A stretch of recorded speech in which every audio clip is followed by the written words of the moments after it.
Everybody vote loud! Loud! There we go. Oh, All right. oh, Nice. Let's go slime! Let's go slime! So that's a cutoff from the name tag? Yep. Those are cut off. This is literally falling apart. Close race so far. Roth and neerrm. Great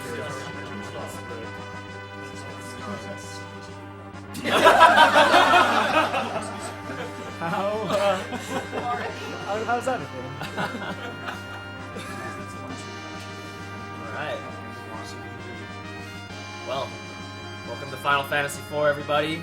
We got 4 out of the 5 best runners of this game. They'll be doing the No 64 category, which means all glitches are still are able to be used, except for the 64 door glitch, which normally cuts out about an hour of the game. So you're going to be seeing a full game run here of all the stuff that's mandatory, let's say. Yeah. We want to introduce ourselves, I guess. I'm Big Fong Balls. Earl Pigman. We got Spike to my right. You probably can't see him. He looks comfortable. There's his thumbs up. And you should probably take this. All right. Got this ready for later. Thanks to your generous donations, we get to beat Bick with a bat every time the runners get a bat encounter. And I think there's 2 dungeons, I want to say. 2 of them, yeah. That we'll be going through that have bat encounters. Kind of happens a lot. Bats are really bad encounters, and we tend to get them a lot. Especially if they're back attacks. So the race is actually going to start proper in probably about 5 minutes or so, because every runner has a set of naming they have to do for Cecil and Kane from your donations.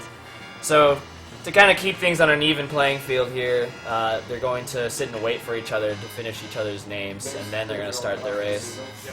There's not a lot that goes on before now. It's just a lot of mashing text, which actually mashing text in this game is somewhat of an art.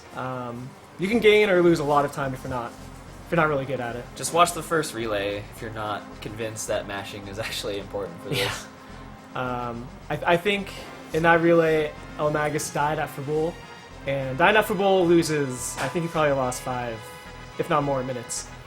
And then, I'm not sure about the battle luck, but largely on text mashing alone, he caught up to the other people by the end. And then won.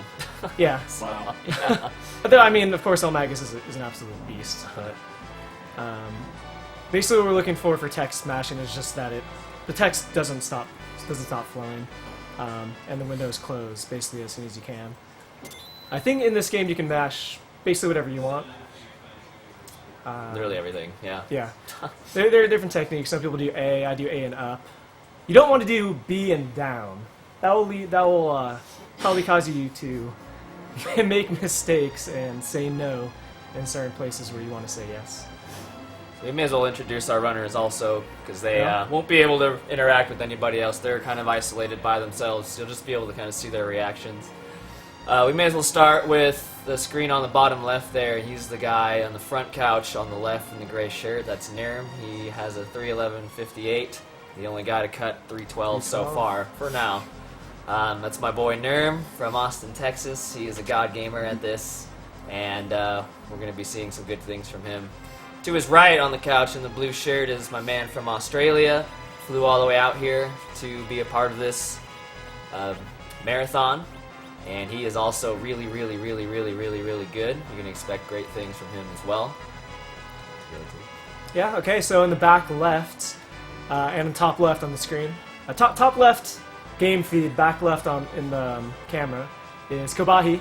He's from Canada, flew in. He's got, I think, a 3:15 now. Unofficially, he's faster. He was doing practice, but he wasn't able to record that, so officially he's got a 3:15, I think. Top right, we got Nocashnocash. He is one of the 2 Americans in this group. He also has, I think, a 3:15 or so. So all 4 of these runners are within 3 minutes of each other. And in this game, there's a lot of skill, a lot stuff that isn't necessarily in your control. encounters will play a huge part in this. So there's going to be, expect a lot of swings, lead swings. It's going to be a close race. Yeah, one back attack or surprise attack will set these runners apart, and there's going to be nothing they can do about that. So probably the first 2 hours or so, you're going to see them be really close unless something catastrophic happens, and expect a lot of lead changes, a lot of excitement. We're in for a good treat. These guys will not disappoint you at all. They are quite good.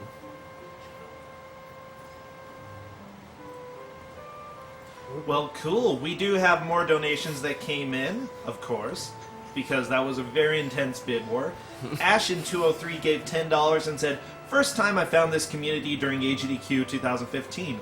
Watching you guys doing FF speedruns awakened so many nostalgic memories deep inside me that I decided to start speedrunning myself. Put this money towards the Roth's choice and remember, you will all fall flat into the deep ravine." Arrgh.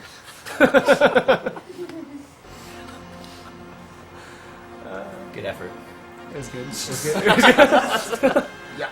A for effort. Yeah. Oh no, near coming over. You might be, yeah. This Probably is going this, to throw this is a something very at long. me, and Oh yeah. Farrell here is Yeah, going to he try to will, force for something sure. upon us, I think. Not a lot goes on right now. This is just the scrolling text. Like just chilling. You Glorious. can hum the theme, you know. Yeah. By the way, we we- don't need to mash or anything. We have an interesting incentive that has just popped up. So there are 4 racers here. If you want, donate towards the racer of your choice. We have who's going to win. If you donate at least $20 to the winner of this race before this race is over, you will be eligible to win a signed copy of Final Fantasy IV. It's Nocash's cart that he's donating for this. Thank you, Nocash. So go ahead, let's see who people think is going to win. Oh yes, and it will have the save file with this race on it. Raccoon gave $20 and said, "Congratulations to the tech crew for pulling off this 4-person race. I look forward to seeing it on the VODs. Here's 20 silver points toward Gato's song." Nice. Nice. So how do encounters work in this game? Well, at the start of the game, when the title screen is going on, the game is actually cycling through 255 different seeds. Every frame, it'll change to the next seed. On average, you're going to get about 8 encounters per 200 some odd steps.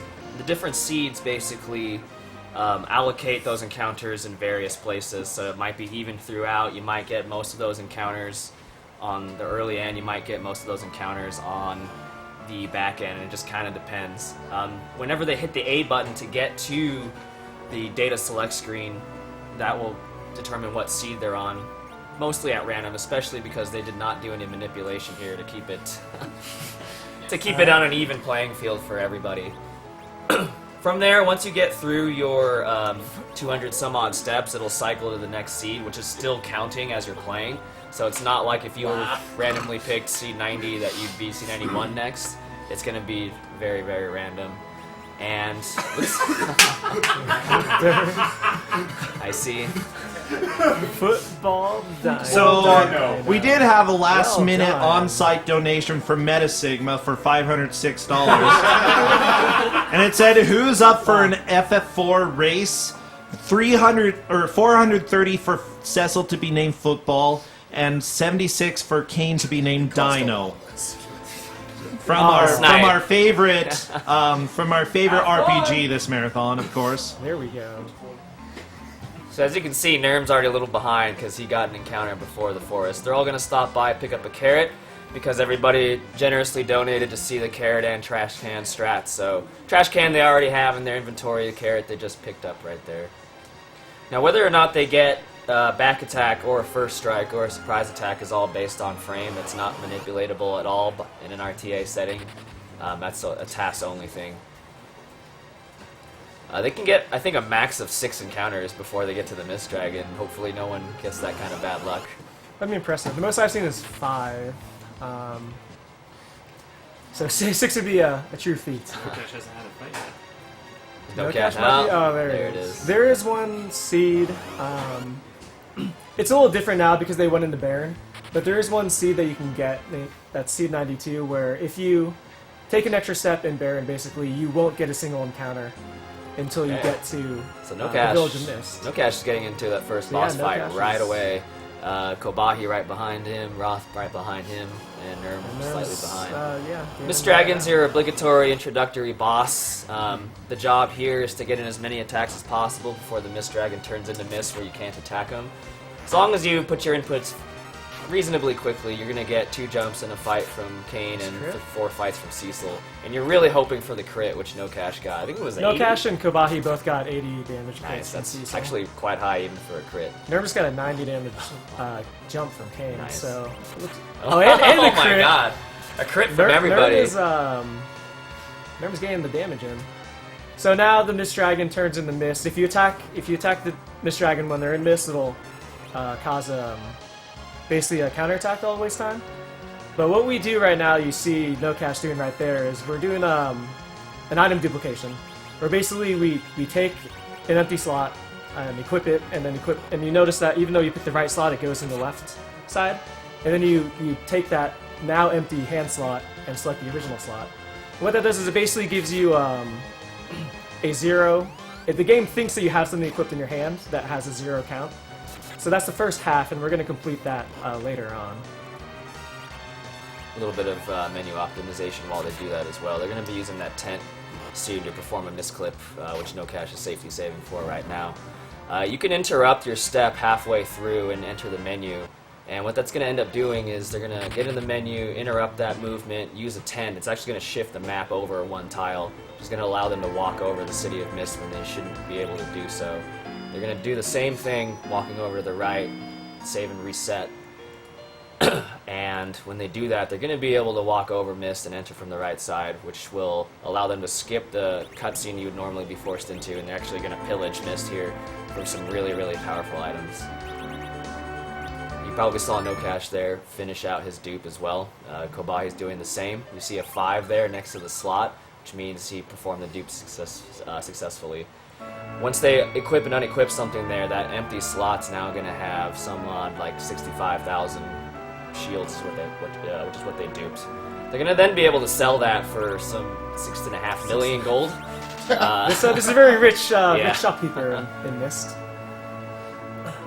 And the first thing they're going to do with that bounty is buy 10 Dancing Daggers. Dancing Daggers are incredibly powerful, especially for the early game. And it's going to make Rydia, and especially Edward, if you can believe it, really, really, really useful. So, right now you see Nocash is going into the secret chimney. The runners are going to pick up 2 items here. The first one at the top left that you just saw neerrm get is a tiara. And the second one that's even more secret is the change rod. You're not supposed to be able to get into Mist because if you enter it normally from the left, you immediately trigger a cutscene and it basically just blows up. But since we managed to enter it from the right, we skip that cutscene trigger. And like Vic said, buy the Dancing Daggers, and we get the Tiara and Change Rod. And these are very powerful items. Tiara gives very good defense, and will boost Rydia we're going to give it to her magic power. Change Rod is a really good rod that also boosts magic power. So these are things that we're going to use throughout the whole run, as well as the Dancing Daggers. It's how good they are. You use it for the entire 3 hours and some change that they're going to be playing this game. It might seem like some people are a decent bit behind. That can change right away, basically as soon as this cutscene's over. No lead is safe for a solid 2 hours or so. Yeah. Basically, like any encounter you get, if it's a back attack, depending on which monsters are in that battle, it can take. I mean, it could lose you up to 30 seconds just from one single attack. Otherwise, I mean, it'll lose a few seconds. All right, we've got $1 from D Castile 1983. Says putting my money towards Nocash. Don't let me down. Reverend gave $30 and said go Asian, and you got that name. High Spirits gave $75 and said, so I heard Kane was free, so let's name him Slashy the Slime. And we've got that. And we got him. Asian Blue gave $30 and said Asian Blue. Killian Voss gave $50 and said, greetings from the German restream, Germensch Rummel, go EXE. DWS Gatewalker gave $20 and said, guess the winner, eh? Alright, I wasn't planning on a third donation, but I can't resist a bet. I got some cash on Nocash. You got this. By the way, Nocash definitely has the most donations right now for betting who's going to win. If you want, remember the winner, if you donate towards that winner at least $20 in one go, then you are eligible for a chance to win Nocash's cart with the save file, and I believe they're going to sign it as well. Yeah. For all those who are joining us now, this is RPG Limit Break 2015 being held to benefit NAMI, the National Alliance on Mental Illness. All donations go directly to them. Our current goal is to reach $50,000 by the end of the marathon. That is after this and Chrono Trigger. Remember, there are plenty of incentives left for Chrono Trigger, as well as donations for who is going to win this game. Alright, well, we got a basic cutscene here. We're going to have a little dialogue, and then some soldiers are going to come in, and we're going to get into a battle. Typically thought of as just a simple battle. It used to just be hold A, and if you got really lucky, you'd kill 2 guards before they got to attack you. What we're going to be seeing here from our runners is they're going to trigger a run. And in battles you can't run away from, a message is going to pop up telling you can't run. What that actually does is it actually freezes the enemy's ATB while you still get to put inputs in. So you can put your attack in early while they don't really get to get their turn. If you happen to land all the can't runs correctly and you get a little bit lucky with enemy ATB, you can actually kill all 3 of them before they get to do anything. Looks like Khobahi and neerrm both got that. Yeah. Roth, I think, got hit once. Nocash also got hit once, but he wasn't. It didn't look like he was attempting the can't run. So basically, he just got really good ATB. It's typically always worth trying because you at least guarantee you get. They only attack you once instead of twice. Yeah. So it's still useful. But at the end of the day, it ends up putting him a little bit behind. So. By the way, there's a nice additional incentive. During this run, there is a prize being given away. It's a poster of the 4 fiends, and each of the runners is actually featured as one of the fiends. If you donate at least $20, remember you can donate that $20 anywhere for any incentive. If you give at least $20, you will be eligible to win this 4 fiends prize, and I'm linking it in the chat right now. As Ghoul, I guess. Don't leave me footballs. So you saw everyone. They did basic equipping. They gave Rydia at least a tiara. I didn't check or see if anyone gave her the dancing daggers yet. But you also saw them move Cecil up a spot. Formation is a huge deal in this game. Well, one, there's rows, front, back. It's treated the same as most games. Front takes, or back row takes half damage from physical attacks. But more importantly, basically the different slots in the formation determine more or less who's going to go first in the battle. Typically the person in the first slot, which is actually the middle slot, depending on their agility, of course, but they're typically going to get their action sooner than the other characters. So you'll see the runners switch around their formation at various times, basically to usually get the main damage dealer in that middle slot because they're going to get actions more often. And it also does weird things like increase their hit chance. I think it might increase damage a little bit. It can, because accuracy does play a role in damage as well. So the more hits you get, even though you can't tell how many you're getting, will determine your damage. They might actually have different formations here. For some people, we used to keep Cecil in the middle slot because he would have better accuracy and do more damage. But if you move him up 1, it saves you a formation change later. So there's actually still been a lot of debate over what's best. And it's kind of up to the runners on what they want to do. Yeah, so there will be. So you see that Roth still actually has Cecil in the middle. There's going to be a lot of different strats for the various battles, which is going to make this even more interesting. Yeah, it's one of few things the runners do differently. Most of the things we do are the same. But some people have their different preferences, and we'll see if it pays off in any specific way or not. So it'll be interesting to see. I don't think anyone will be doing it, but because of what Bick said about encounters being on a step count, if you don't get many encounters leading up to this spot, you know that you're probably going to be backloaded with encounters. So what runners sometimes do is save and reset here to basically get a new encounter string. And that will, in theory, decrease the number of encounters that you might get. It's a very inexact science, so... It's being worked on, though. Yeah. Yeah, neerrm and Roth are working hard on doing a full step manipulation that will hopefully decrease the number of battles total and basically give you better battles and hopefully at the end give you the grind fight without having to worry at all. You might have actually noticed the Roth walked back and forth in the tent room, and he's kind of looking down on the couch here and there. He's actually keeping track of where his encounters are. He's keeping track of what seeds he's on. He's probably the one who's done the most work on manipulation on encounters, so we'll see what happens with that. He put a lot of work into this crazy Excel sheet that I guess he's trying to use on his phone now. I think he actually printed out, he has like 10 pages, and it's just, I glanced at it and it made no sense. It's just a lot of numbers. One of the speedrunning things for RPGs you see is we don't have time for treasure chests for the most part, but they will stop by and pick up this one right here, the Darkness Sword, for extra damage for Cecil. Not to mention Octomamm, who's the next boss, is weak against that element, but even if he wasn't, you still want the extra damage. It's absolutely worthwhile. And we have our first back attack here. Yeah, Roth.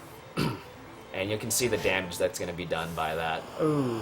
It's especially bad because Crocs get 2 attacks in general, and it got 2 turns there. So that's 4, and Rydia's really low. So he either has to take the time to... ooh, neerrm just there got it one, is. a surprise attack there. Yeah. You either have to take the time to menu heal Rydia, or you risk it. And I can't imagine him risking it with 6 hit points, so he's going to be put back pretty far. Yeah, Rydia is the main damage dealer for this upcoming battle. She's equipped, or she will be equipped with the Dancing Daggers, which deal a very good amount of damage, considering that she's like a fledgling mage and dealing the most damage in this battle. So Nocash is entering that battle first. As is neerrm. And neerrm's getting in there right now. It's pretty simple. Every couple attacks you do, Octomamm loses one of his tentacles, which means he actually gets less attacks. So damage almost doesn't even matter in the first going. You really just want to slow him down by getting some hits in. Obviously we want the highest damage rolls possible, and see what we get here. So 168 from Rydia is actually pretty bad. She can do 100 more than that, and that could cost him with 120 even worse, is bad. as everybody else starts it. After that, you're actually going to see them stop using Tella. He's going to use Stop on himself to get rid of his turns. His damage is just really bad. 75 is bad. 114 is pretty much the best he can do. And even if all of his damage rolls are really high, it just takes forever to cast his spells. Yeah, the animation is not worth it considering it's got a huge range. I want to say it's 35 to 120 or something. And it typically ends up being on the lower end, just because that's how it works. So they either might stop Tella. I'm not sure if everyone's currently doing that. It is more dangerous to do that, because if Rydia gets low, you see Khobahi doing it. You can heal with Tella, whereas if you stop him, obviously you won't have that option. You don't have any healing capability without Tella. Oof. Asian Blue getting kind of low there. Otherwise, everybody's Rydia is now pretty safe range. Ooh. Octomamm can do up to 18 damage to Rydia in one hit. neerrm just got bopped for 14. She's still alive. I think she has 5 left. But once you get into that range, it's possible that she just gets one shot. He's probably going to go for it, though. Ooh, maybe not anymore, though. Oh, he's going. He's going for in. it. So it's 2. Once you get down to 2, you get that. Good job. He's slowing down. I think he is still slowing down, even though throughout the. He's getting extremely lucky. Except honestly, she's still in really dangerous range because Antlion can kill her later. Yeah. So Nocash is through, and neerrm are basically neck and neck at this point. He had some nice damage rolls. That is good. Khobahi and Roth are trailing a little bit.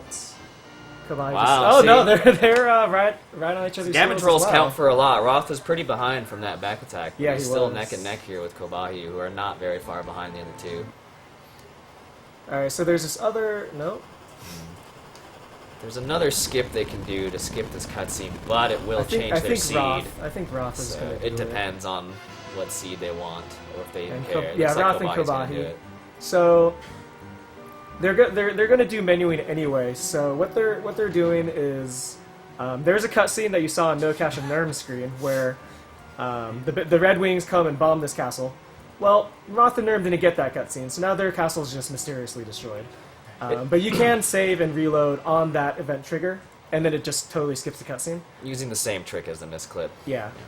And one reason is that so what some runners do is they did a full item duplication for the shields earlier. What most people do is they do what's called a half dupe, which basically just literally do the half of what you did for the full duplication. And what that does is it basically gives you 2 over the item. So they do that for the change rod and end up with 2 change rods. I don't think anyone did that. No one did a have to? I don't think so. Neerrm Sorry? did. No, no, did. Or maybe it was Khobahi. It would have been No, it was Khobahi, Khobahi, because yeah, Khobahi. yeah, yeah. I was watching Roth's screen. Yeah, He yeah, didn't yeah. do it. Oh, all spoons. Spoony Bards. Spoony Bard, you Spoony Bard. Poor Den. He's probably crying right now. By the way, we're less than $400 away from 40,000. So Nice. Nice. come on, let's get that really soon. Yes, let's do it. Also, I do have donation comments to read sometime. Yeah, go for it. No, yeah, this is a good time. It's all cutscenes. Fagre gave $20 and said, no cash all day. Was pulling for him last race. He's got it this time. High Spirits gave $20 and said, I choose you, neerrm, go Team Slashy. Rujasu 55 gave $20 and said, nobody put money on Roth yet, so I'll put it on Roth. Gramora gave $20 and said, nah, the Roth will win by a carrot. Yagamoth gave $20 and said, neerrm will win. Also, ducks are great, especially the left ones. DNA Anime gave $10 and said, no cash for the win, Doll Song is still the best. Just for clarification, No. $20 in one go to any of these runners, and you are eligible, if they win, for a signed FF4 card being used by Nocashnocash right now. It has to go to the winner. If you want to be extra careful, give $20 for each runner, and you will definitely be eligible to be entered into that drawing. Yeah, see, I know how to work around these tricks. And thanks to Nocash for being generous for his card. Yeah, It's very cool of him. donated his cart. Poor Slashy fell over. No, he's not even in this race. He's guarding Roth's giant spreadsheet. Yeah. He's supposed to be Team neerrm. He should be on the other side. Well, It looks like he might have his Slimes are I think he's about to slippery flee. type. I think he's about to flee. It's starting to get a little hot in there. there you go. Alright, so we just got Edward, the Spoony Bard. He used to be the laughing stock of this game, but thanks to Dancing Daggers, he is a beast. He is the most powerful person in this party right now. Yeah, it is pretty insane. So we're going to be equipping the Dancing Daggers to him as well. There's a backup life item that they're going to pass by. I would be surprised if neerrm didn't get it, considering his radio's at 2. But it's basically just a safety. You don't have to get it at all by any means. Let's see It's- how it's his swagalicious he chest gets. coming up. Ooh, Roth the decline. suspense. You really have no need for it. Everybody's Yeah. radio, I think, is in good health except for neerrm. So yeah, he's neerrm grabbing picked it up there. because his radio was at 2. If he gets a back attack and radio gets hit, she could just die. So it's something that you can get if your radio is looking in dire straits. Okay, so shortly we're gonna have Khobahi and neerrm, and never mind, we're gonna have Nocash and Roth here. Oh, so neerrm got that attack. Let's see what happens here. Oh, and 2 misses. Nice. Even if she doesn't die, what she did in Antlion could still kill her, so it'll be interesting Yeah. to see what happens. He'll probably save it for the battle in case he has to use it. So this boss combative is known for his troll face. Check out that troll face. It's pretty simple. Throw on some dancing daggers, throw them at him. If you're lucky, you'll get 3 throws to kill him. Yeah, If you're so- unlucky, it'll be 4. Depending on... Wow, so Nocash and Roth just got 384. Khobahi had some pretty bad damage, 280, so he might... We'll probably have a 4 turn. We'll see, though. A 280 for Nerve Wow, means it's no pretty cash. much a 4 throw. Nocash and Roth are right there, and Oh, they're Khobahi's right neck and behind. neck. This boss, oof. He usually only does 1 damage per hit. Which still put Riddy in danger of dying if she got Yeah. hit twice. But looks like he's good to go. Yeah, okay, so we're good. You definitely want Rydia and Edward to survive these battles so that they get levels for the upcoming boss. By the way, the boss does have a really nasty attack if you do anything else, if you do Yeah. physical attacks. Yeah. That's why the Dancing Dagger strat really became useful. Yeah, he has a very, very wicked Yes, he does. counterattack. Luckily, he won't counter against magical attacks, which Dancing Dagger counts as. Yep. I think it casts a spell called Dancing. Yeah.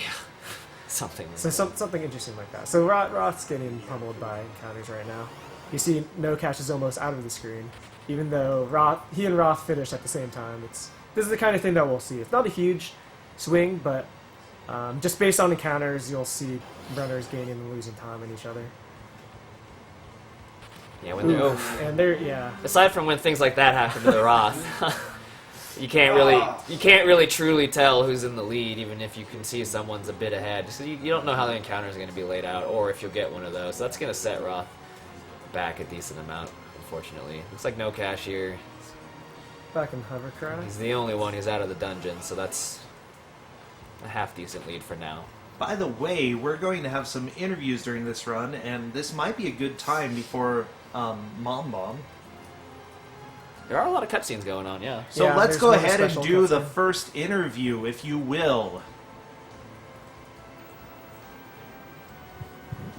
There we Here go. he comes. We're going to be talking to Nocash we don't here, get to who's hear it, currently though. in the Sad face. lead by just alright. a fraction of a second, or it seems at times. So, Nocash, how you feeling so far in this run? So far, so good. A little nervous, but pretty happy with it so far. So you offered up your Final Fantasy IV cart for the winner of the Guess the Winner. Wow, that's redundant. Sweepstakes. Kind of what was your thought process when we asked you to do that? Well, the first thing I thought of was, oh man, I don't know where my C92 is on my second cartridge. But then my next thought was, oh, it's for charity and it's going to be a lot of fun. So it's a good way to raise money, and everyone should hopefully help bid in. And we're all going to sign it, and so hopefully you guys pick the right person. All right, and real quick before we stop, what part coming up are you kind of most nervous about? The most nervous about, definitely, since Trash Can Carrot got met, I'm nervous for that. The next 2 fights can definitely troll any runner, but with safety saves and ideal strats, it should be okay. Mom Bomb and Fabul segments, but Trash Can Carrot's definitely going to be a little nerve-wracking for all of us to make sure we hit it, because it isn't all guaranteed. There's a little RNG in there, so hoping that one goes okay. All right, good luck with the run. Fantastic interview. I wish we could have heard it out here. I'm in tears. As a quick reminder, the incentives for Final Fantasy IV have been met, including trash can strats, but we don't have all of the Chrono Trigger incentives met, like Sing Gato's Song and Wonder Shot Lavos. So be sure to keep those coming in. We are getting really close to 40,000. Please get us over there really soon.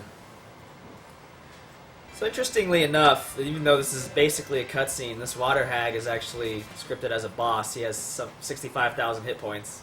But he's scripted to die after he gets hit 3 times by Edward. It actually used to be kind of dangerous if you were really unlucky, because Edward used to miss if you didn't have Dancing Daggers, and he could get some high damage rolls, and you can actually game over here. But with Dancing Daggers and Edward in the middle slot, it's essentially a guarantee. He basically has 100% accuracy in that slot with that weapon. So unless you're just real lazy, and or not lazy, but you're not really paying attention, you're not in danger anymore these days, thankfully. We have a lovely $100 donation from Spike Vegeta, who's just chilling here on the Just, couch. right here. Right there it is. He said $100 for the 10 deaths in the Kingdom Hearts 2 final mix run between Biz and I yesterday. Huge shoutouts to J Hobbs, Villagin, and everyone else who donated, the Kingdom Hearts community for being awesome and supportive, and Poexel for letting us have a Kingdom Hearts block, something I never thought was possible. This $100 goes towards Robo being named J Hobbs because he deserves a little something after his generosity. Ghoul02 gave $20 and said Roth will win with the power of Football Dinosaur. It is already decided. Kalt gave $25 and said only 2 incentives yet to be met. Wondershot. Eat the Pen gave $5 and said, hey, bro Sencha. Love having your personality on the mic. You're always worth listening to. Yes, no pun. Donation to your choice, maybe for a nomming incentive. Oh. No, there was a pun. He drew you in there and then Jeez. tricked you. $20 from As Real Forsaken. He says, donating one last time to guess the winner, the man himself, Nocashnocash. You can do this, bro. Own this run. All right, He's so in the lead right now. Yeah, Nocash is in the lead. So this next boss, well, I guess there's a fight before where you can, basically based on RNG, lose 10 or 15 seconds. The next character that we're going to get, Yang, is in a face-off with 3 imps, and ideally he'll kill them in 3 turns. It can go as long as 5 turns. And it's just completely out of your hands. It's just damage rolls, basically. And Nocash is getting into that battle now, so we'll see how he does. And Roth is right on his heels. He's going to alternate kick, attack, kick, and if those kick rolls are just not cool, then who knows. Those So are he did not really cool. good damage to the front one, but really, really bad damage to the back two. So hopefully he'll kill off at least one. Looks like Roth Roth's got really some good. pretty good damage. These guys have 50 health, so It's like 37. 37. Term. I got this. So Nocash got through in 3 turns. Khobahi's was good as well. He got good damage rolls. Yeah, Looks like Roth Roth's stuck with 4. got to get a 4-turner here. Roth's not getting great luck so far in this run, but it can always turn around. Oh, that was a really good away. kick for Nerm's last one. And Kobahi also needs to take a 4th turn. On the next phase here that Nocash and Roth is going to be starting here, you got to do 800 points of damage to get the Mom Bomb to explode. Hopefully you get to do it in one go-around without Rydia or Edward getting hit. Nocash was not so lucky, but his damage rolls were actually really good, so he didn't have to go through 2 cycles. It's very important for Rydia and Edward to survive in this battle because they're the ones that can throw the dancing daggers, and that's why you want them alive in Antlion. And so the red bombs here have 50 health, or 50 life, and the gray ones have 100. And Kane and Yang can both do about 50. And then Rydia and Edward will blow the blue ones out of the water. It's just a matter of them being alive to get the attacks off. Ooh, looks like Nocash's Edward got bopped. That He'll is- be able to finish the fight, no problem, but it makes him a little bit weaker for Fable, which is one of the harder segments of the game. So that it may not have an effect at all, or it might. We'll see. No, Yang yeah, with and that niceness. Andy's getting misses on the bombs. Wow, Yang's at 1. So you saw Roth do a kick strat, which I didn't see if anyone else did. It's No cash. maybe yeah. It's basically Yang's special move. It hits everyone in the battle. It's basically a little safer for Yang and Cecil being able to one-shot the bombs. And It's just a little bit more consistent. yeah. Okay, so Nocash is out first with Roth right behind. And right behind him. Neerrm and Khobahi are there as well. So we'll see how Nocash's Edward being dead affects his Fabul. They're also about to go on one of the worst walks in the game. It's a long walk with a lot of encounters that have 6 enemies in it. So if you end up getting back or surprise attacked by that, that's a lot of time gone. And since it is a long Nocash just walk, got that surprise attack right off the bat. but if you're gonna get one, this is the place to do it. Yeah. At least it's just 3. As a quick note, also there was a lot of inventory management during that part. A lot of the times when you pick up items, you want them to show up towards the top of your inventory. by moving things and making sure that you have empty slots where you want, you're going to have items in the places that you want. Messing that up can just be confusing and lead to slowdowns later on. Yeah, FF4 actually has the slowest menu of all time, probably, and the scrolling is just so bad. So you really want your stuff that you know you're going to use right away up towards the top. There's another surprise attack for Khobahi, so that's going to set him back a little bit. Probably going to allow neerrm to pass him up here. I wanted to say, with what's coming up, with donating towards who you think is going to win, the $20 to be eligible for the signed cart, be sure to get it in before the giant, because that's when we're cutting it off. So Nocash is going to lose his lead here. 'Cause, again, he just got the worst pack you can get out here. Oh, And same with neerrm, so also. neerrm's not going to be able to catch up either. That is. So that's going to put Khobahi right behind the Roth here. And so 3 of the 4 runners have them safety saves. neerrm will probably as well. The rule is one of those things where it can just out of your control. It's a lot safer now than it used to be. Now that we have the can't run strat, and you'll be seeing that in I think every battle. Yeah. But it makes it a lot safer. But basically, if Edward dies or gets put into critical, then every battle after that is a lot more dangerous. Is there any way to keep Edward from hiding? If he's in critical, he'll automatically hide at the beginning of the battle. Essentially, no.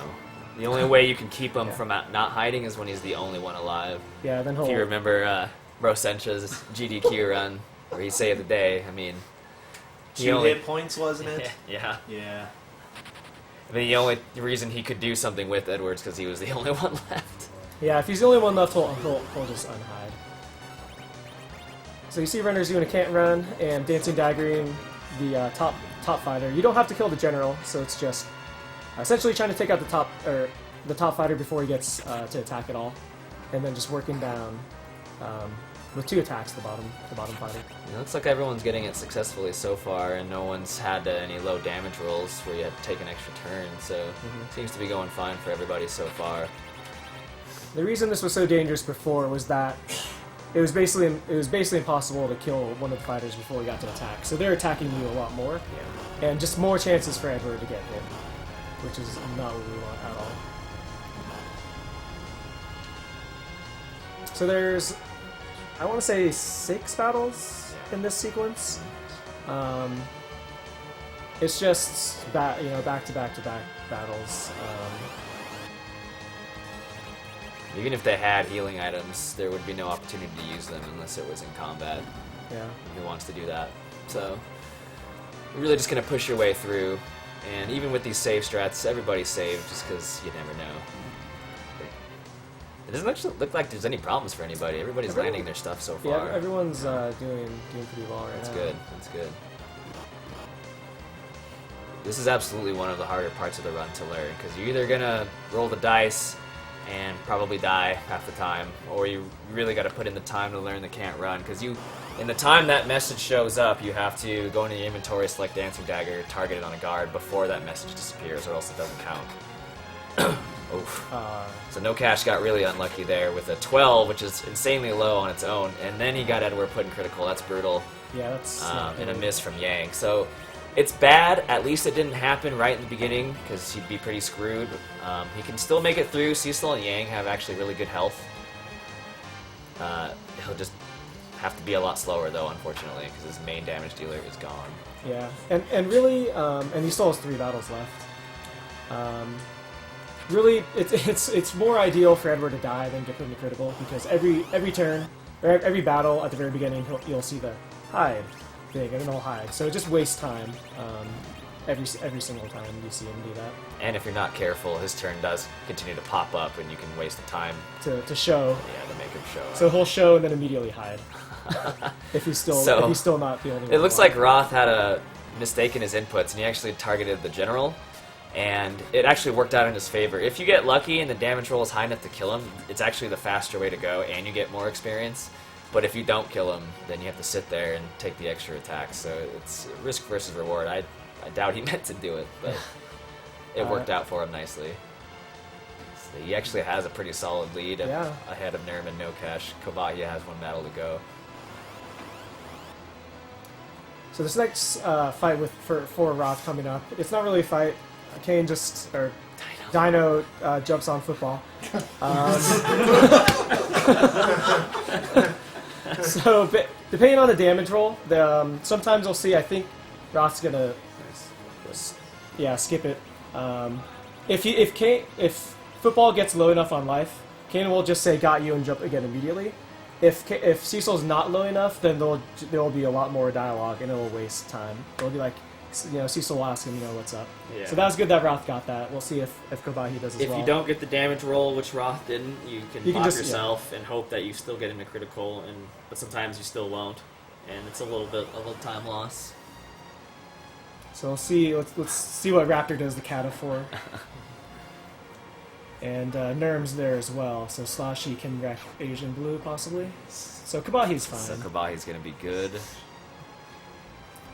neerrm is fine. neerrm doesn't even have to attack himself. And let's see what happens to Nocash here.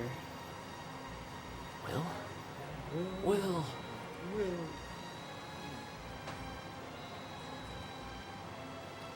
Oh, No, that was a low damage roll, but a good damage yeah, it roll looks from like he got Cecil. it as well. So that's good. Everyone got the quick death, so to speak. We have $25 from Iviru. He says, "Hey bro, sent ya." Hey Iviru, how you doing? Seriously, that's cruel. Don't do that. Well, appreciate the donations. We're about $130 away from our big, from the big 40,000. So we're really, really close. Get that in. I'd like to see that soon.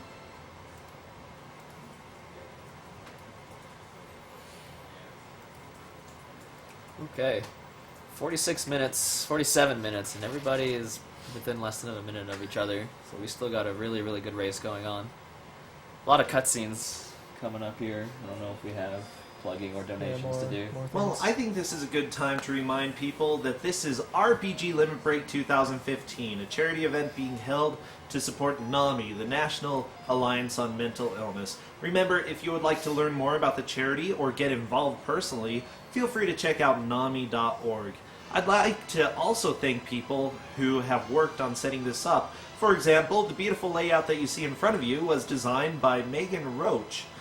She worked a lot with us in order to make this beautiful design. She's also taking commissions for logos, for layouts, and for other graphic design things. Check her out at meganroach.com.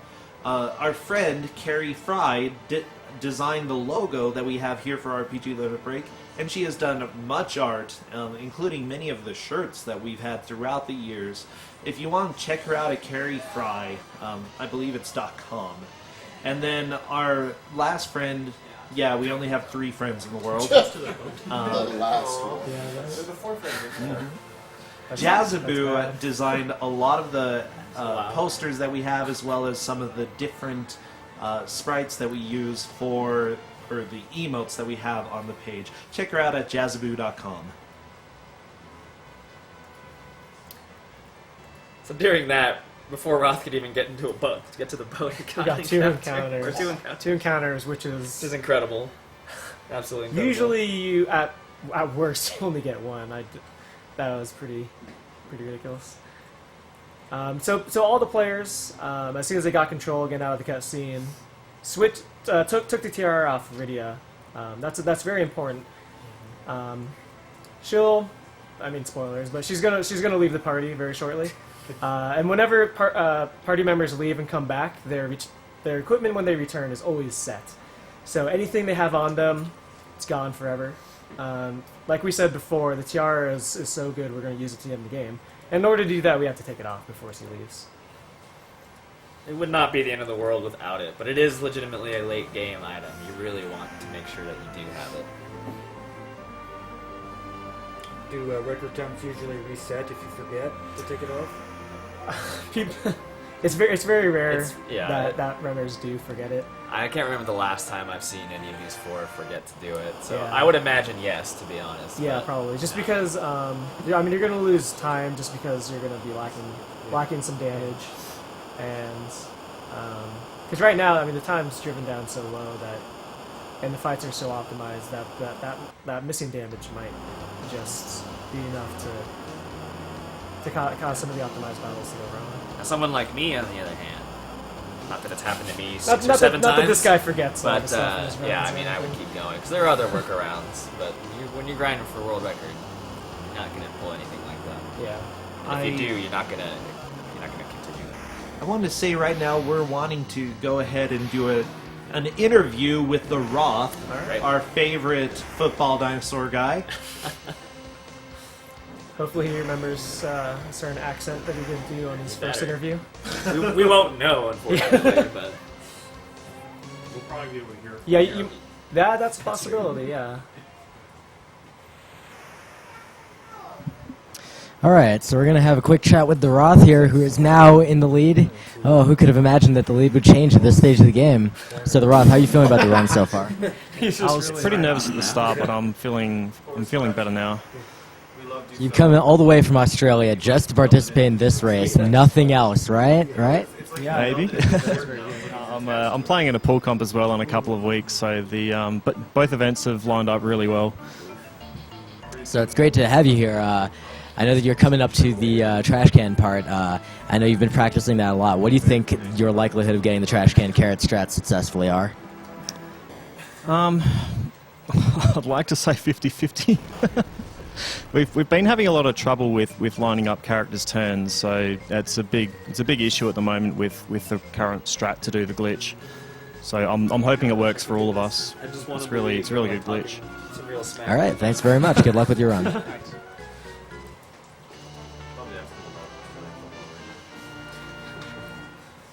All right, wow, those were the truest words that have ever been spoken. Got a tear in my eye. Surprise, we have a new incentive right now. $100 during this run, and Feral Pigman and Big will put on some costumes. I do not know what these costumes are, but apparently they're worth $100. So go ahead, get that in. And by the way, $100 is about what we're away from for 40,000. So as soon as we meet that, we know we've made it. no, we know what costume. Yeah, we know what it's going to be. It's fine. Ending time for that. I doubt mean, it. We could do it. The end of the we run. can change whatever, so. Because only one person has to do it at a time anyway. Yeah, because I assume we want someone here to... We did a bunch of shopping here with our 6.5 million. Since we have so much, we can afford to buy as much as we need, so they're going to buy either 50 or 60 of all the healing items they need. So cures, lives, heals, and what am I afraid of? Ethers, yeah. And they're also going to buy a bunch of armor. They don't actually need 10 Gaias and whatnot, but it's just faster to buy 10 instead of scrolling down to 5 or whatever it is that they actually need. And a couple of paladin armors. You don't need multiple sets of those because Cecil's the only one thing around. We're going to head over to Mount Ordeals here. Once they get to the end, you will be seeing those trash cans and carrots that you generously donated for, and I guarantee you will not disappoint. It's quite amazing. We have $10 from Sage Neko9. They say, "Hey bro, sent ya. No poor attempt at a pun. Donation goes to your choice. I'm putting it towards that wonder shot against Lavos. I want to see a hard fight there." $20 from Storm Crazy Iowan. Says, "Went back and forth, but going with Roth. Roth for the win." Narr. I can't do it as well as you, Vic. Also, could we please get Lisa Rocks' lovely face up on the front couch with Vic and Farrell? She's part of the community and deserves to be there. Thank you. Well, she's right back there. You can still see, you know. I think you're cute. See? There, she's on the I hope on the so. I hope couch. so, Draco. Do you play FF4 too? I have. Okay.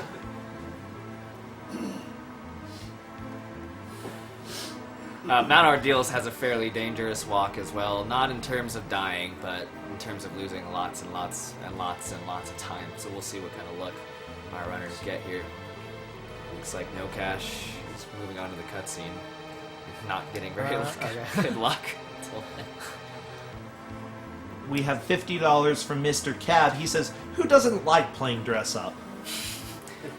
half of it right there. We're really close to that now. That's fast. I think the main thing I'll say is if it gets met right now, I'd like to wait till after Milon Z. Yeah, definitely.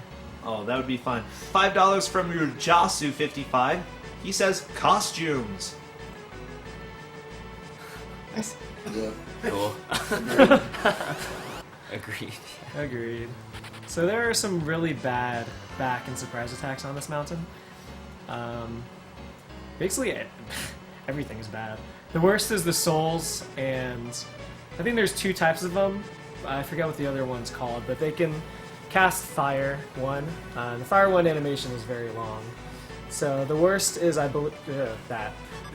Yeah. Luckily, it Yeah. wasn't the back Yeah. one that Khobahi got. Luckily, it was not a back or surprise attack. Oh, Nerm got Nerm. four of those guys. They just attack, so. But yeah, Fire 1 takes a very long time for the animation to play out. So we do not want to see any of those. And I'm sure now that I've said it, it's... Okay, it's going to put him back in the 3rd place here.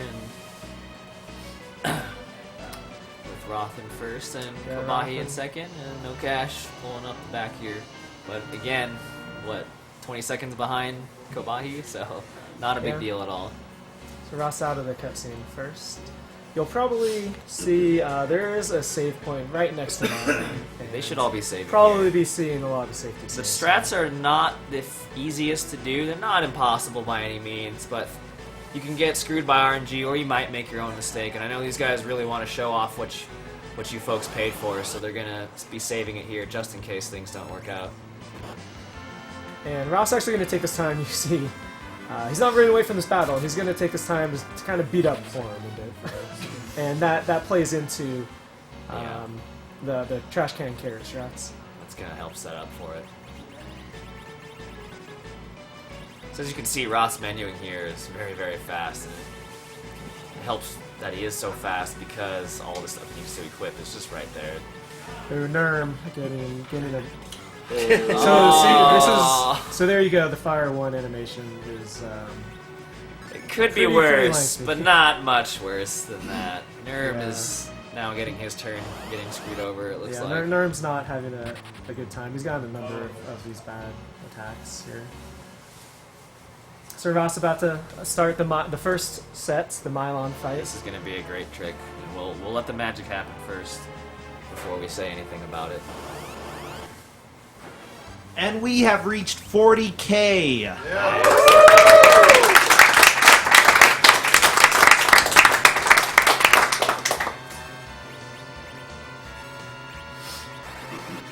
I have the sniper here, but I'll read that comment after these intense fights here. These are very important. Yeah, it would be legit serious time if they were actually If in they the were room in with this us. room. Yeah.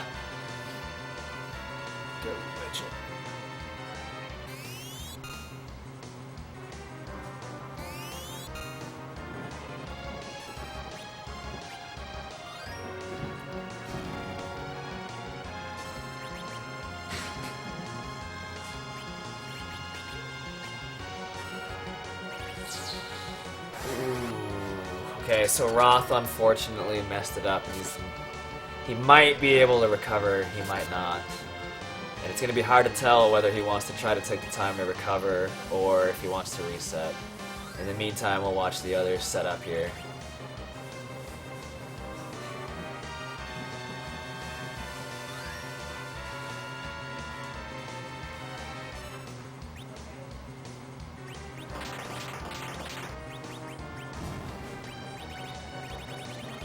It's almost looking like he might take the classic way.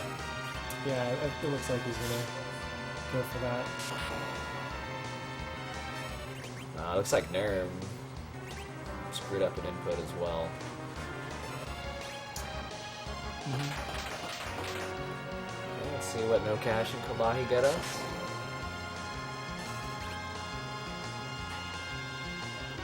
Okay, it looks like Nocash is going to be able to pull this off successfully. And Khobahi And is looking Khobahi good as well. So there's the carrot. Bam! Carrot. And he just carried Oh, Cecil. And Khobahi just, Khobahi has something against... Well, he got it! He got He it! did execute the glitch, just on the wrong target. Oh my god. So he's going to go ahead and dear. reset and give us a show on the glitch again. But you saw Nocash got it. Threw the carrot for massive damage. I think it was 3,700. 3,700, which on Milon. which is enough to skip Milon's dying message as well. So not only is that fight faster in general, you save a little bit of time from Milon dying as well because he got lucky legitimately. The carrot can do less damage and you can still get it. As long as you do over 3,100 though, then you are good. So we're going to see a similar but slightly different setup for Milon Z up in your top right for Nocash and bottom right for the Roth. I know he's going to try to get the trash can here. This one's more RNG dependent. You really need Cecil to eventually get killed, and that's going to be up to Milon Z to do. And you might just have to sit for a while and see what happens. Poison is such a time consumer for this. I think Nocash screwed it up as well. I'm not sure. I think he got his twin input a little too late. And then it looks like Cecil died too early. So it looks our guys are having a hard time here. It's a hard trick to set up. It is very difficult. It looks like Khobahi. No.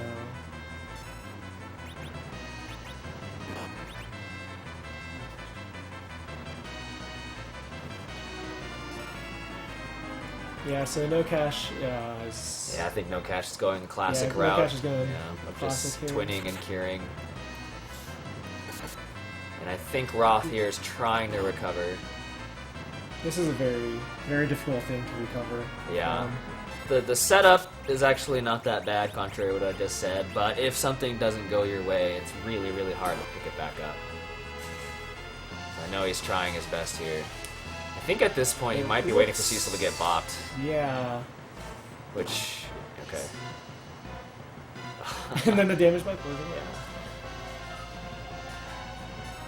Okay, Carrot. he got it. So there we go. Nice.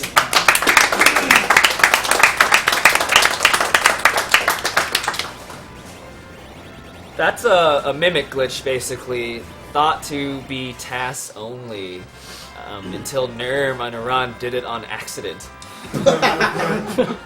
And we said, well, apparently it is possible, and he put in a lot of time trying to work with formations, equipment, trying to get the ATB correct, because the setup is actually quite specific. What'll happen is you have Palom start up in action, and then you're going to have Porum up at the top there set up a twin, which is going to kind of override what Palom's going to do. But then if she dies, for whatever reason, Palom enters this glitch where he's going to mimic the actions of whoever goes 2 turns before him. So what they're going to set up, or tried to set up, was to have Palom attack to set up... I'm sorry, Porum attack to set up Palom's move. And then we had Cecil start up a cure or any kind of usable item, and then they're going to switch it. Ooh, boy. Looks like neerrm had to set up this since Cecil's the only one alive now. He got bopped. He can't quite pull it off. We'll see what he does at this point. He's in really, really bad shape. Yeah. So, on the Roth screen really quick, this is the Dark Knight fight where you're supposed to just sit and, since balance is not the answer, you're supposed to sit and let it play out. Turns out that the Dark Knight only counters physical attacks, so you can just throw dancing daggers at him and kill him, and it's a lot faster than waiting out all the dialogue. You get 0 dialogue. Yeah. So it turns out Violence actually is still the answer. Yeah. As long as it's magical. Yep, as long Exactly. as long as it's magical. So he has, I think, 1,000 life as well. Yeah, Dark Knight's just has 1,000 life. Yeah. Okay, so neerrm neerrm has no had choice. And this is, as you see, it's a dangerous strat. Very difficult to recover It's from. a strat you have to do, especially if you're competing for top times. You have no choice, so if it messes up, that's a reset. This is a race, though, so our boys are just going to have to deal with the consequences. And we'll see what happens here. We'll see what Khobahi gets going here. But the idea is, when you interrupt the twin, you put Palom there in a mimic state. So once you set that up, you're going to have someone attack, and that's what he's going to mimic. And then on the next turn, you're going to have Cecil typically act like he's going to use a Cure 2, and then you're going to back out and switch it with either the trash can or the carrot, and then you're going to end his turn either by stopping him or getting him killed. And then Palom's going to mimic that action, except instead of using the Cure 2, he's going to use whatever you switched it with. And it just so happens that the trash can and the carrot share IDs with the Holy spell and the Fire 3 spell, which is why they do so much damage. Yep. You can throw all sorts of items. Yeah, you can. They have different effects. And I think Roth has done a lot with just experimenting with throwing different items, see what happens. And it is important to note, when you throw an item, it does leave your inventory. So you can throw your trash can, you no longer have the trash can, and you can't get rid of items. Yeah. You can also later throw the Baron key. If you do that before you use the Baron key, you might not be in such a good place. Yeah. But neerrm looks like he's resetting again, unfortunately. I think at this point he's determined to show carrot and trash can.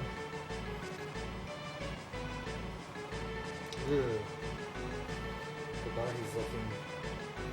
Yeah, so Khobahi had it set up correctly, but Yeah. Cecil died just a tad too early. He was not able to get in the item menu to do something with it. So we'll see what he does about it.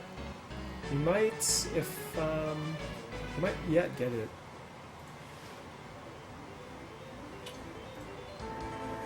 There we go. There we go. There we go.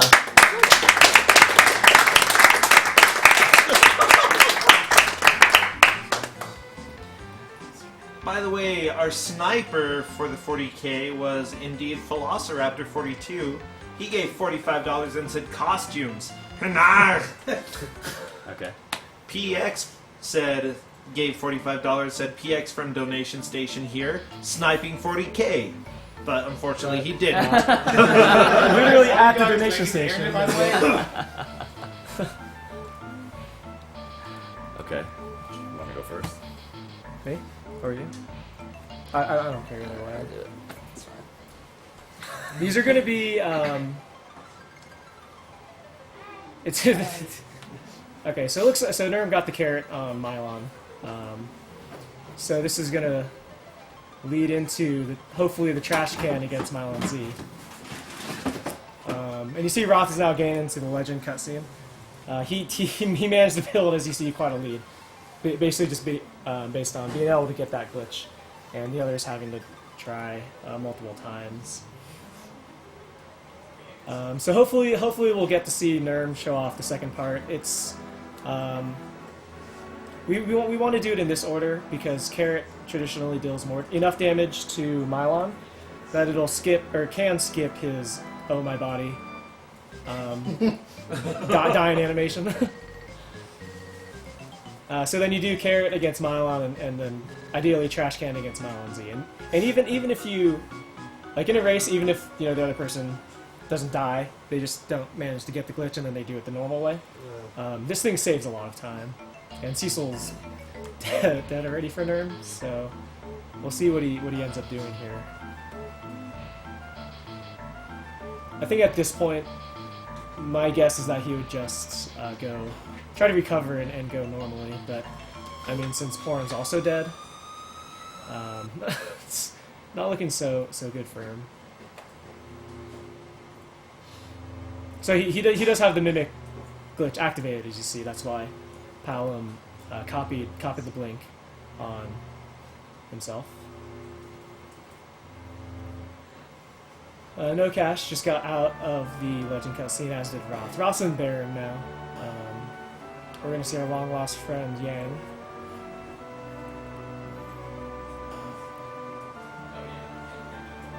You can still recover. Palom is in still the glitch state, so if he gets safe enough, then we'll probably try to do trash can strats with Tella instead, and hope that Tella dies. Tella's gradually just taking damage from poison, so it'll be a little easier for him to die there.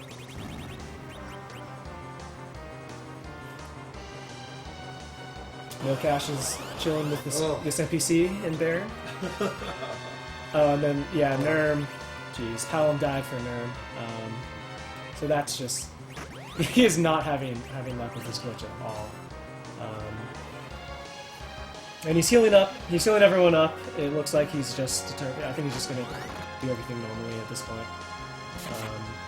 Because part of the glitch is killing off the twin that is going to activate the mimic glitch. So the fact that he's healing him up, it seems to be an indication that he's probably going to try and just do it. Does it have to be Palom or can Thorum do it as well? I believe it can be either, but based on the formation and how the ATBs work out, at this point it's got to be that twin because of the way the turns work out. I mean, they might be able to switch twins and see how that works, but with the current formation, that's the only twin that matters. And you see, so Nocashnocash just got out of the Yang fight, and Roth got through it a little bit ago. If you're playing casually, you might not know, what's going on. Really, all that has to happen is Yang will do 2 actions, and after that, after the second action, you just have to attack him with Cecil. It has to be Cecil. So if Cecil dies, then you have to revive him. And it doesn't even matter if he misses. Yeah. All that matters is that you attack Yang. And at that point, if he misses, it's even more funny because you miss and he says "ouch" and comes to his senses. That's what happened to Nocash. Oh yeah, I didn't even catch that he missed there. Yeah. So you see, so neerrm is just going through this battle regularly. Yeah. Milon counters attacks with Lit 1, and the twin spell from the twins. Obviously, have the chance to do Comet or Flare. Those can deal a lot of damage. This white mage for Khobahi, okay. So it deals so much. It deals so much damage that the time wasted for.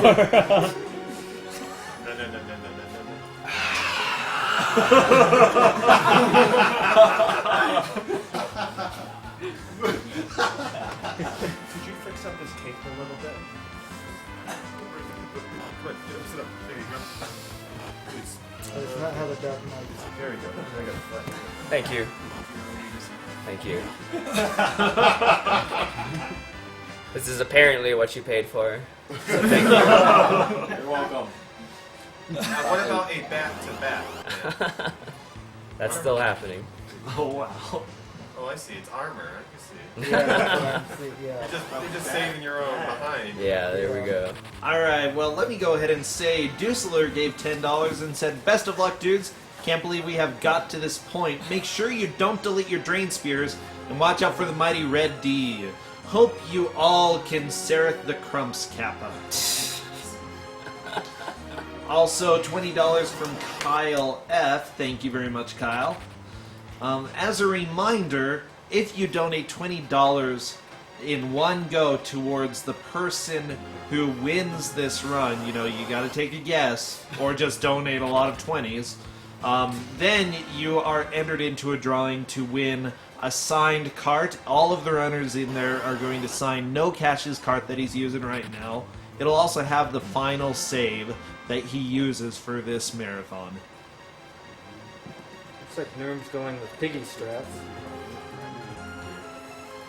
Is he going the classic route? Yeah, Okay, he's probably tired of getting screwed over by that. So the reason why he turned his party members into pigs is because, for whatever reason, you can't get poisoned by Milon Z when you're a pig. We're pretty sure it has to do with the game's problems with status priority and multiple status effects at the same time.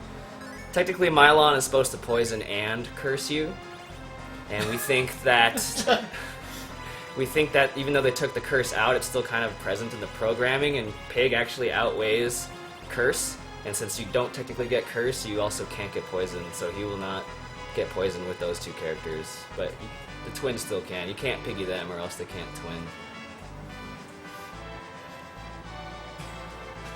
Yeah, I agree.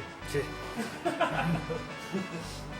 there a cutoff for the $20? Yes, there, as a matter of fact, is a cutoff for the $20. That is coming at the Giant, which is still a little ways away. But remember, show your support give $20 to who you believe is going to win, or who you want to win, and that will be great. There are also incentives left for Chrono Trigger, naming the characters as well as Wonder Shot, and I believe singing Gato's song. Those still need to be met, so please keep donations coming in. Alright, so we got the Roth at the Byan fight with Nocash following suit pretty soon. They both had to jump in the menu to do some equipping. The headbands and karates are going to increase the physical power of Cecil and Yang. And then we did a little glitch here with Tella called the MP Underflow glitch. If you diminish his MP to the point where he can't cast certain spells but can cast others, so typically we do Cure 4 and Cure 1. After 2 casts of Cure 4, he can't cast Cure 4 anymore. So if you select Cure 4, move your cursor over to Cure 1, and then hit left or go back to Cure 4 on the same frame that you hit A, you actually still trick the game into casting Cure 4 even though he didn't have the MP for it. And since the game doesn't like negative numbers, instead of giving him negative some odd MP, it ended up giving him like 65,000 MP. Yes. Although he can't use spells outside of battle, it basically gives him infinite MP in battle, which allows him to use Meteo, even though you technically are never supposed to have enough MP to use it. So you're going to one-shot Byan here nicely. You probably also noticed that we're killing off our own party members, and that is for extra experience. XP from a boss battle is split between all surviving members, so if you decrease the amount of surviving members, then you increase the amount of experience whoever is around gets. Coupled with that, characters who are going to return to your party at some point in time also gain this experience. So what we're actually doing is getting a lot of experience for Kane. He's going to eventually come back, and we want him to be a beast when he does come back. 3,400 on the hit for the wall. Yeah, which is pretty bad, but it looks like he lucked out with Yang's hit here. Kane also has 4,000 HP. You are hoping that one Lit 3 cast is going to take him down.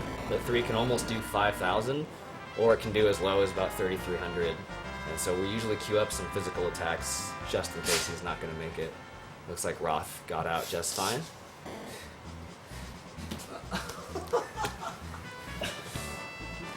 Yep. Yeah. Don't have anything to say. So if you're not aware of what's happening here, I'm Batman. This is Robin. Robin. Just probably not the Robin you're thinking of. This is my man, Robin Field, Robin Field. of Land Blitzball fame. I was born to play soccer, but I'm better than my father. What sport? Land Blitzball. There we go. Born to play Land Blitzball. He's a stunning man. It looks like Ghoul02 gave $20 and put that for Khobahi. Yeah, it's always good. All of the players here have a little bit of love in donations. Thank you. Feel free to put $20 towards who you think will be the winner or who you want to be the winner. You know, show them some support. And you'll be entered in for a chance to win No Cash's cart. No Cart's cash. I don't know. It's going to be signed. It'll have the final save file. Also, No Cash will cry because he won't have his cart anymore. It's an added benefit there. So, thank you very much. Like that would do anything. Stone. Oh, yay, the twins are dead. I'm so twins happy. are. They're not dead, they're stone. They're dead to me.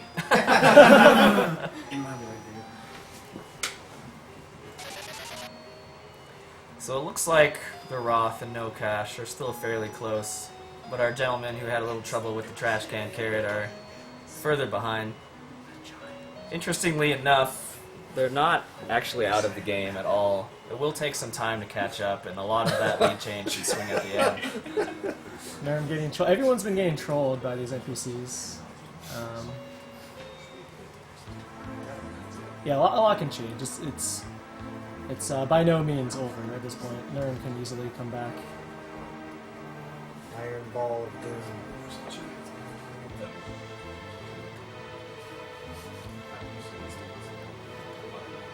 It's gonna be more than an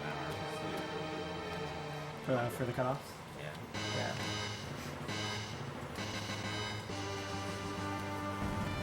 By the way, again, the cutoff for winning that card, or for the chance to do that, is right around the giant. We're expecting that probably in around an hour or so.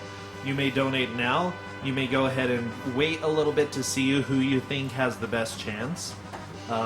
Honestly, the game can change at any point, though.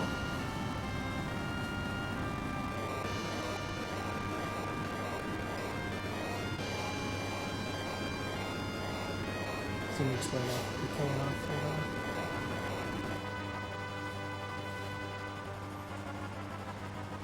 By the way, the twins are getting killed off because we don't really care about them. In fact, we hate them. Oh, no, that's just me. That's the other reason that I said, yeah. Very strong feelings. Yeah. The biggest reason is that we want experience focused on the other people. Polym and Porum don't really need it. Yeah, they're not The used. last battles. Legitimately not used after Milon and Milon Z, so why waste experience? When we get Kane, we want him to be level 19. That's going to require having only 2 people alive, 3 out of the 5 next fights, which is Byan, Kainazo, which they've done, Dark Elf, Flame Dog, Magus Sisters. If you have only 2 people alive for at least 3 of those fights, Kane will get all the experience he needs to basically beat the heck out of Babelis when the time comes. The fight is actually so much faster. He gets basically an added multiplier to his damage at that level. So it's a really, really big deal. And if something doesn't quite work out, you can always adjust as you need among those 5 fights. So if for some reason, let's say Khobahi here on the top left, if he keeps all 3 members alive here, then it just means he has to kill off other members at different fights.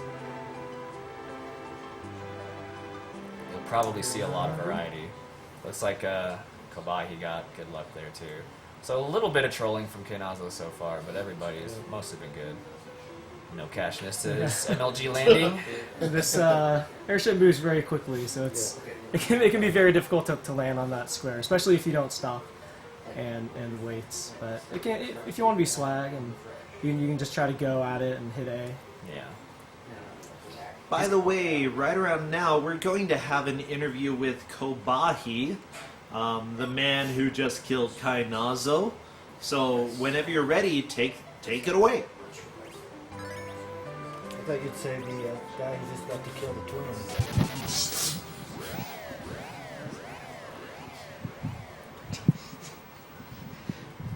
All right, so we're here with Khobahi, and you're still kind of in 3rd place, but you had a really nice showing on Milon, where you came kind of out of nowhere and managed to clutch out your carrot strats. How did you feel when you were trying to get that to work? It was terrible. Nothing was going right. I kept killing the people I was reviving, and eventually I just kind of went for it with the carrot right at the end. And it worked. So in your practice up until now, I know you've been getting fairly consistent, but have you ever had to kind of recover from a situation that dire? Not quite that dire. Usually I can resurrect the 3rd person and kind of have it be a little safe, but with 2 people left, if he had hit the wrong person, I was done. So how are you feeling about your chances in the rest of the race? Well, it's Final Fantasy IV, so we're all still in this. I'm just hoping I can catch up and have a good end of the run. All right, thanks very much. I should maybe finish my hair and do this all the time. I feel we have all been edified by those words. We are much stronger people. We are much stronger souls. So thank you very much for the interview. We can't hear anything you say over here, but I'm sure someone is affected today. Okay, this is the Dark Elf Cave, which is important for a number of reasons. 1, we're possibly going to see the use of that. 2, if you remember from the game, the gimmick here is there's a magnetic field. If you are equipping anything that's metal, you're automatically basically paralyzed. You can't do anything. You essentially count as dead. Everybody has a metal item on except for Sid. And so, since you have 1 person alive, that's enough for you to be able to run away from battles. It's not like we're going to fight anything anyway. So all we got to do is make it through. And we'll see if any bats show up. Their attack is Drain or whatever, and that takes forever. This is the other one you don't want to see. Lasts Oh! So Blast paralyzes the party member that it affects, and since Sid is the only one without iron equipment, he's the only one that's actually capable of running away. So since Nocash's Sid got blasted, he has no party members that actually can run away at that point, so he just has to wait it out. That's a huge time waste. But usually you don't have an issue unless it's, of course, a back attack or surprise attack, because otherwise you can just run away. It's not a huge deal. By the way, we're looking for bats.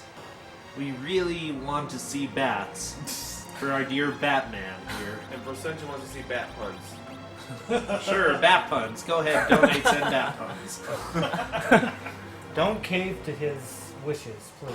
Landasher gave $20 and said $20 for Nocash to win. And can we hear a growly Christian Bale Batman voice? Oh god, that's just gonna sound like Macho Man again. That works. That's allowed. Macho Man's fine. The true Bruce Wayne. Where are the bats? That's all I can do. $30 from 7 Red Returns. They say, so I'm putting this towards the Roth winning because I have a good feeling about this. Well, I'm putting $20 of it towards that. The other 10 is going to Wondershot. And I like events like this. I was thinking about this on the way home from the shop today. It was mentioned by Brossentia that the proposed goal was 30k, and Nami said maybe scale it back to 10k. And it made me think, if you set runners to a challenge, they will overcome it. So, 50k hype? Hype. Okay. Oh man, that was a surprising There's only bat-free 3 walk. bats for 2 players. That is There is still the other 2. My leg There thanks could be you. a lot of bats. No, there's another cave with bats as well. There's another cave, and 2 other runners still have to go through this cave. Yeah. Was that too hard? They also all promised that they would farm extra encounters if they didn't run into bats. Apparently, one of them didn't listen. They're probably gonna wait till Evelyn. It Yeah, looks like yeah. Kobahi got the the Major League Gaming landing over there as well. Nice. So, like we said earlier, if all of your members are wearing iron equipment, then you're not going to do so well. What actually happens is the very first time you fight the Dark Elf, you, I believe, cannot kill him, or And he's gonna kill you. yeah, it's gonna yeah, you're gonna go down, just because yeah. So the actual strat you do is you equip the Iron Glove, which, if you remember, we took off of Kane in the very beginning of the game. We finally put that to use, equip it to Sid, so now all of our members are wearing metal equipment, and you instantly die, which is, of course, way faster than waiting for him to just kill you. And neerrm had a close call there. If Tell had gotten bopped and Cecil's paralyzed, he probably would have died. man, We have $5 from Mr. Cab. He says, "Bad puns, where are they?" And it looks like the Roth's weak missed, so he's gonna have to take some extra turns here and take a bunch of damage. so what weak does is And he he doesn't have enough for MP. his second weak. So what weak does is it reduces the target to single-digit HP. Most bosses, almost all bosses are immune to this. For some reason, the second form of the Dark Elf, when he turns into a dragon, is not flagged as immune to weak. So you see Nocash gets the weak off, and basically just means you just hit him and he dies. It's, in theory, a very easy fight, but as you saw with Roth, weak can miss. So is he on vacation if he took the week off? So Airkick72 gave $80 and said, "Gotta hedge your bets." So he put 20 towards each person, which is a good idea. He's definitely entered into the drawing.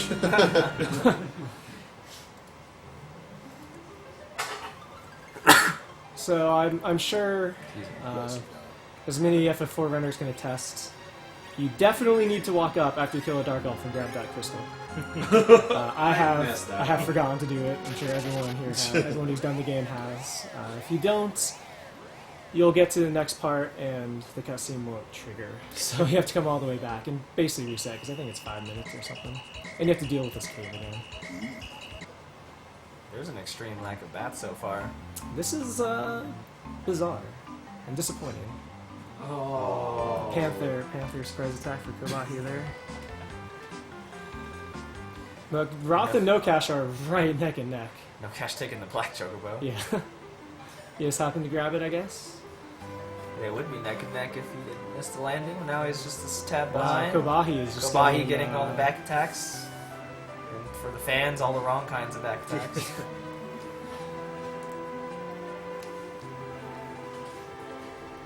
We're going to learn something for Roth and Nocash's next dungeon, that all towers are just horrible.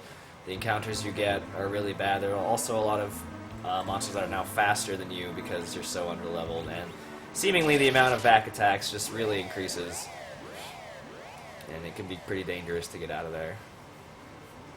Especially if you're trying to play risky, which I imagine they're not in a race, but it just means to take it a little slower. They're also probably going to safety save just in case. Yo, man. Khobahi made it through with no bats. We actually had a race in the last relay. We kept track in the last Final Fantasy relay. We kept track of how many bats everyone got. Khobahi, so there's 2 different caves where you can get bats. Khobahi managed to get 37 total just by himself. So he's got a ways. We counted double. We counted double for back true. attacks, so he got less, but he still scored more than the quadruple, I think, of anybody else. So. Yeah. So we were really expecting this cart to come and play, but it's okay. We still have another Kane. Most of them came in Edlin, though. So. Yeah. Yeah. Oh, yeah. That's true. I believe neerrm is just setting up the bat RNG here. Yeah, it was all RNG manipulation for an entire bat encounter. Dark Cave. We have $5 from Catastrophic 4. He says, so much fun so far. Please be sure to follow all these runners. Also, I would like to suggest that Lisa Bat be the one who strikes big later during the passage of Edlon. Sure. You didn't work that out? Reliak gave $10 and said he was born to play soccer. It's his entire life. His name is Feral Pigman. His friend was a famous bat. I'm better than that bat. Go for it, Feral. Beat up the world's best bat. I don't know. I think our times say otherwise. Oh. Keep in mind, you still have this is true. This is true. It's okay. We're gonna stop by this chest here to fight this flame dog. If he bops Tella, you're probably gonna die. Otherwise, you're pretty much safe. We want to get the fire sword from this chest because it's really, really, really strong for Valvalis and for Goldbas, who happens to be weak against fire as well.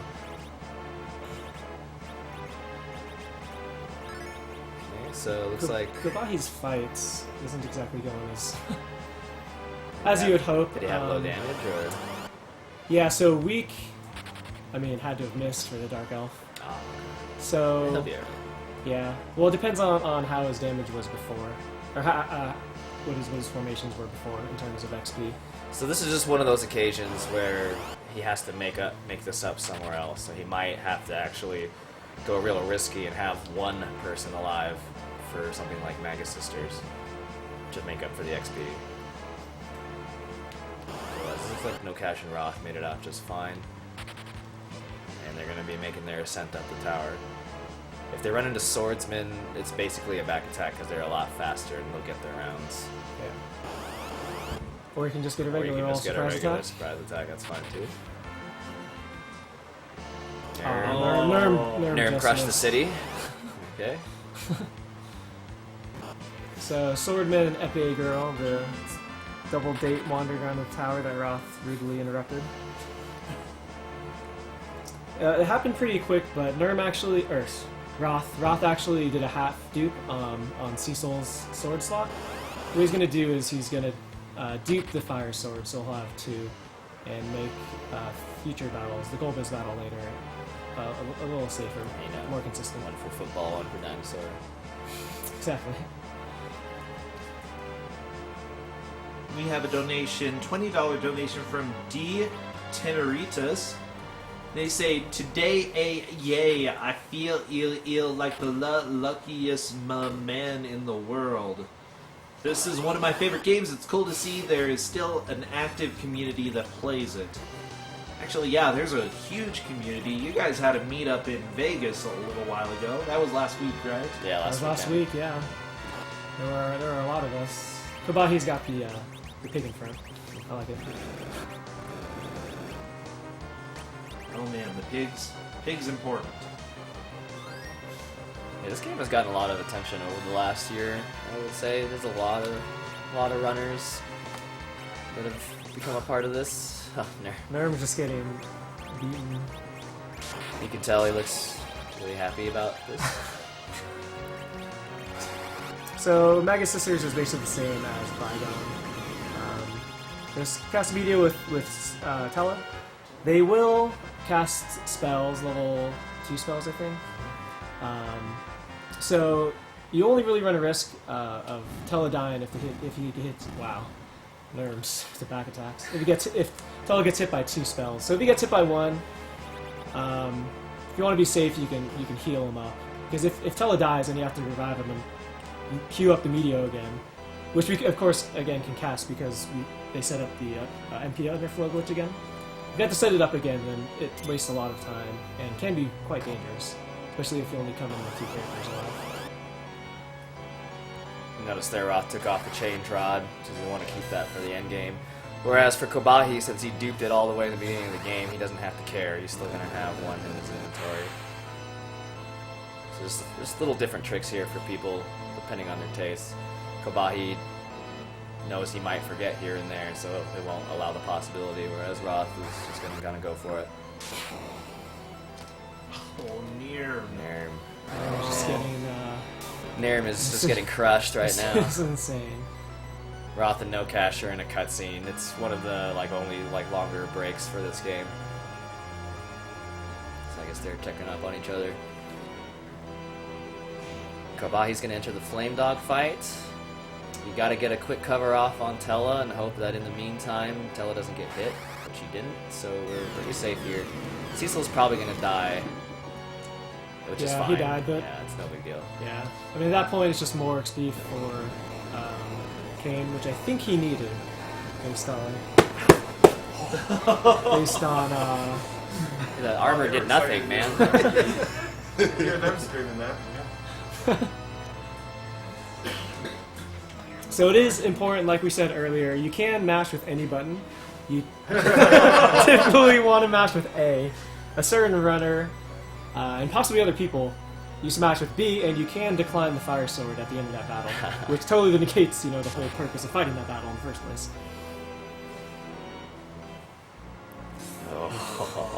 When that window popped up, that was scary. Yeah, your heart stops in that second. You just do not want to see double mages. Or, I mean, there's another encounter with mage also. Oh.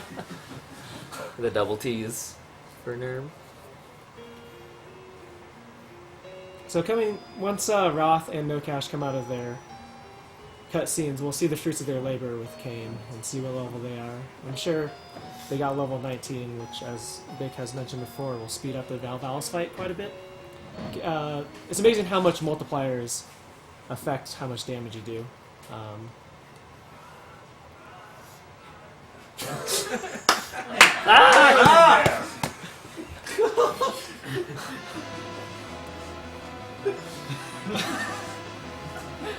least neerrm is, helping us out a little bit. Yeah. It might be a rough run, but at least he's doing what the people want.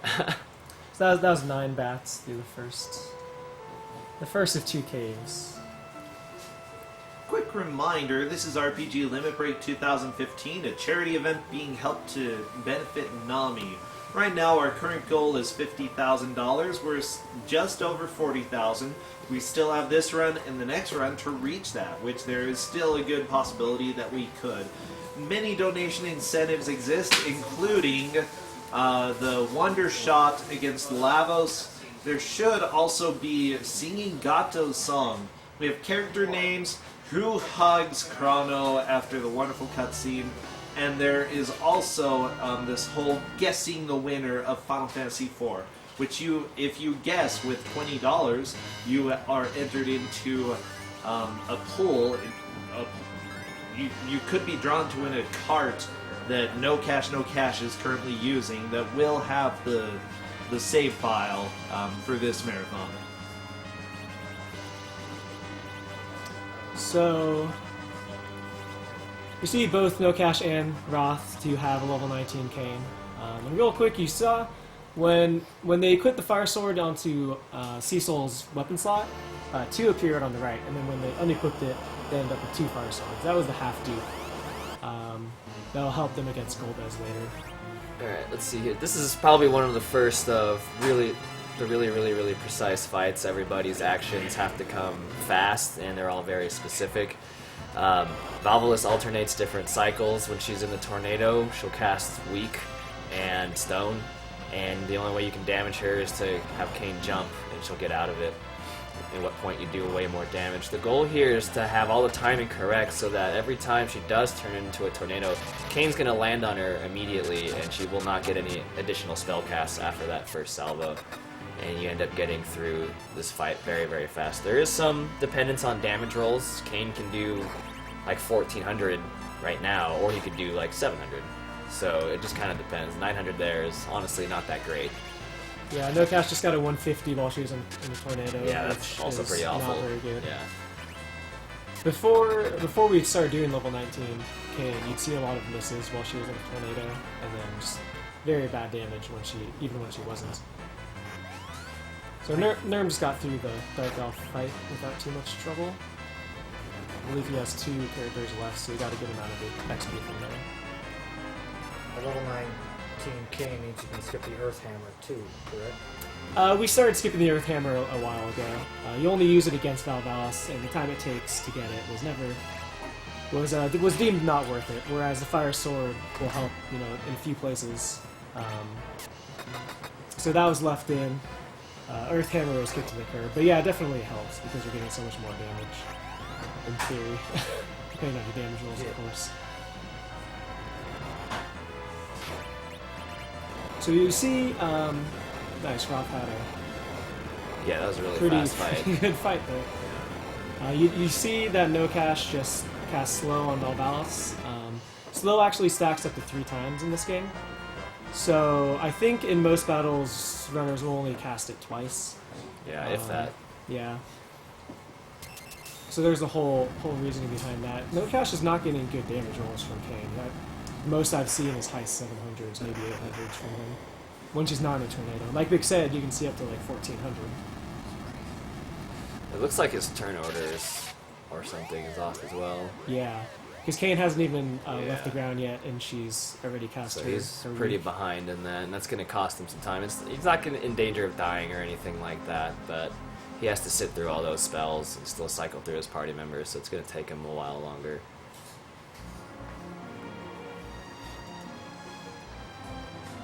We have $20 from Yagamoth. He said, $20 for someone to go to the runners and proclaim, "I believe in you, neerrm." My bet on that neerrm will win does not change. Just make sure it's not, it's at a non-critical time for all the runners.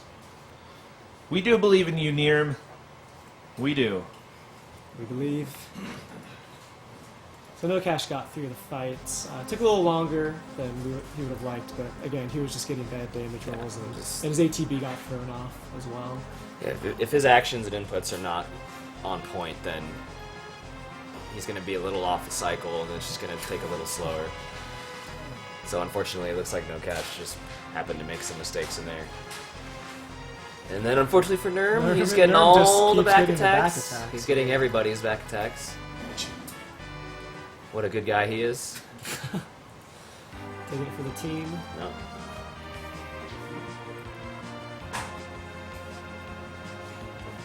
Dragoon Raptor. We'll see how the Valvalis fight goes for Khobahi.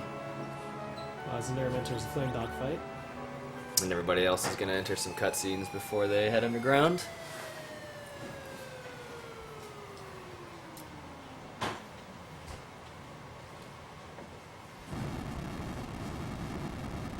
Khobahi does also have level 19 Kane, as you see.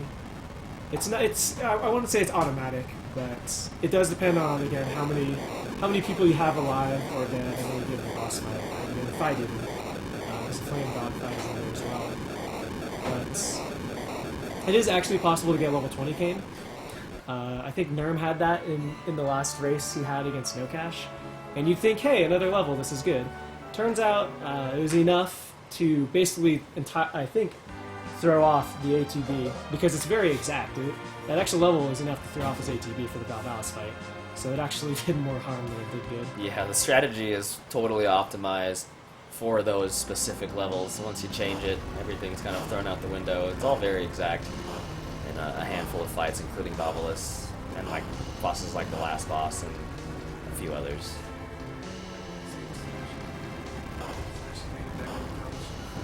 He's back on the right side.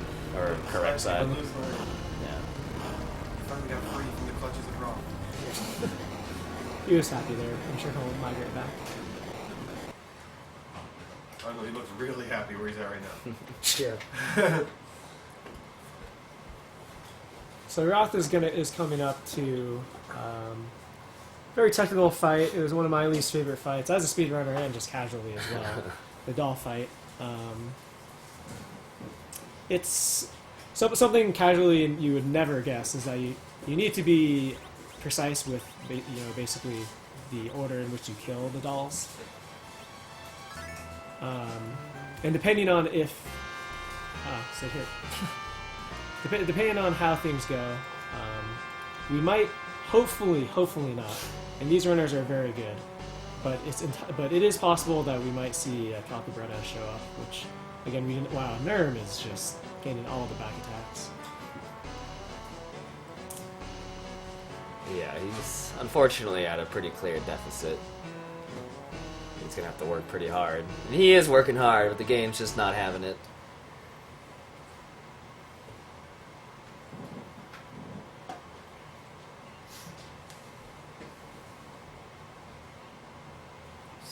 Khobahi's turn is so Khobahi's turns are off as well. Are very off.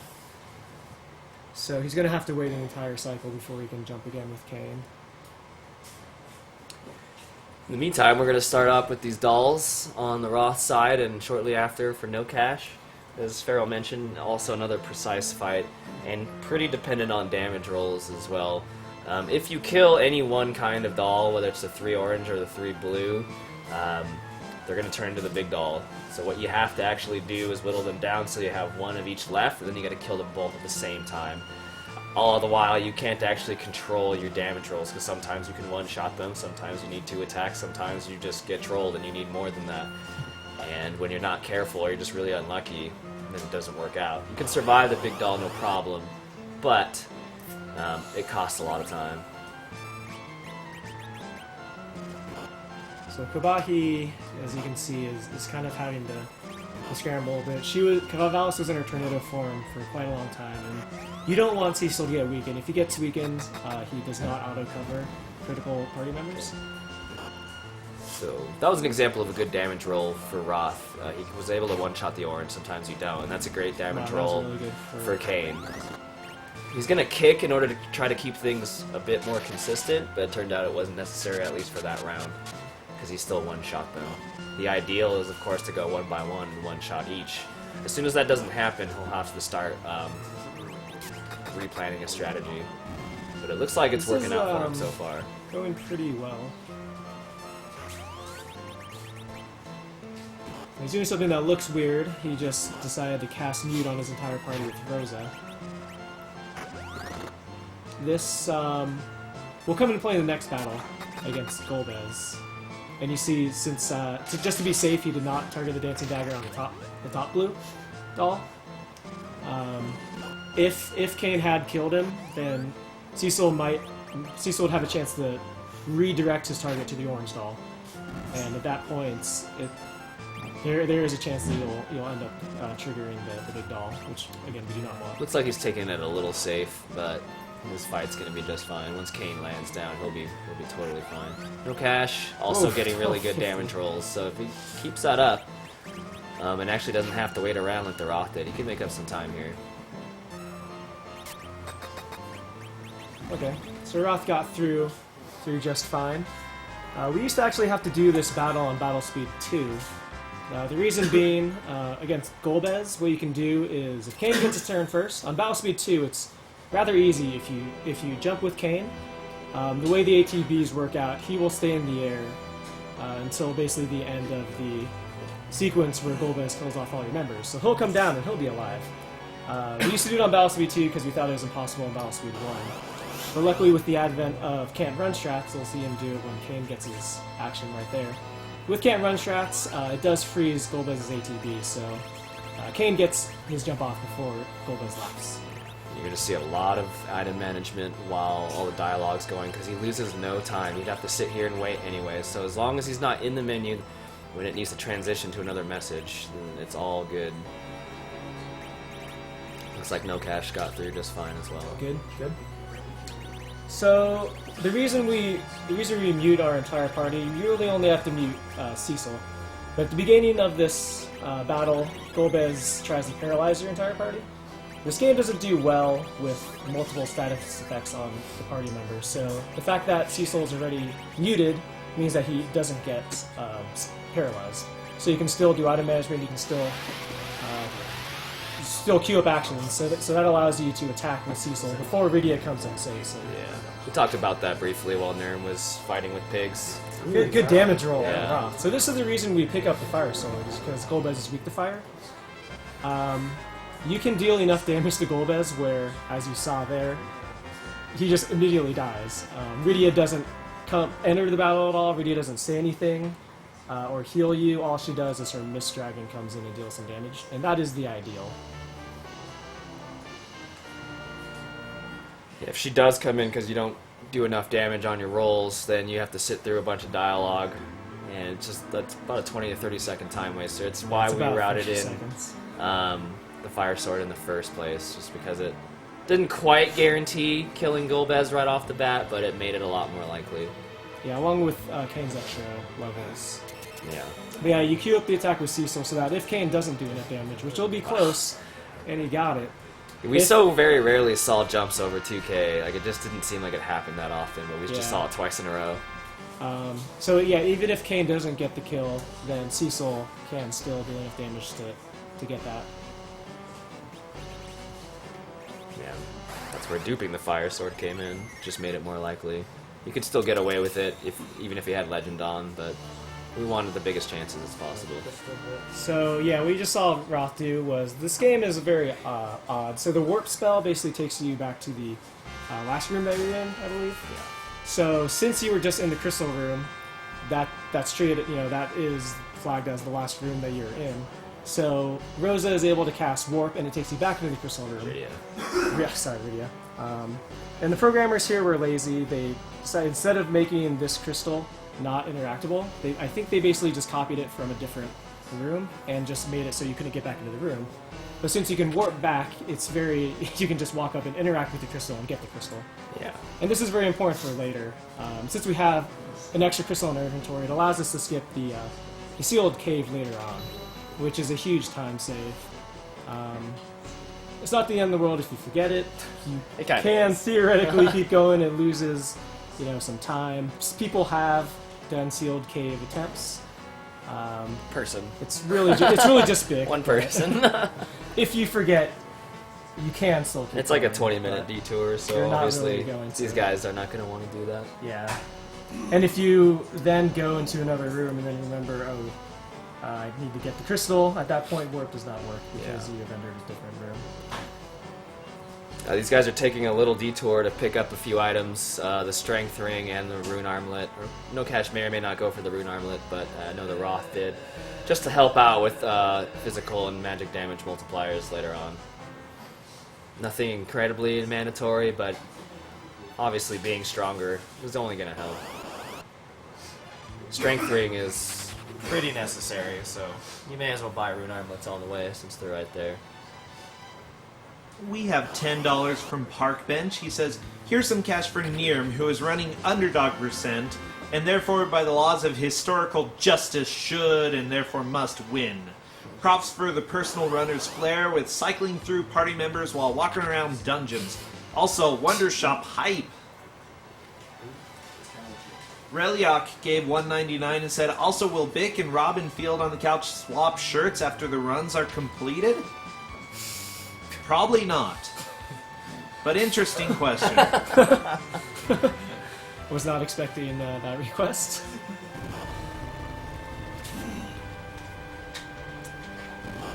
So, let's see. So it looks like Khobahi is already down to 1 orange, and he's going to want to keep that orange alive until... Okay, so now he's down to 1 of each.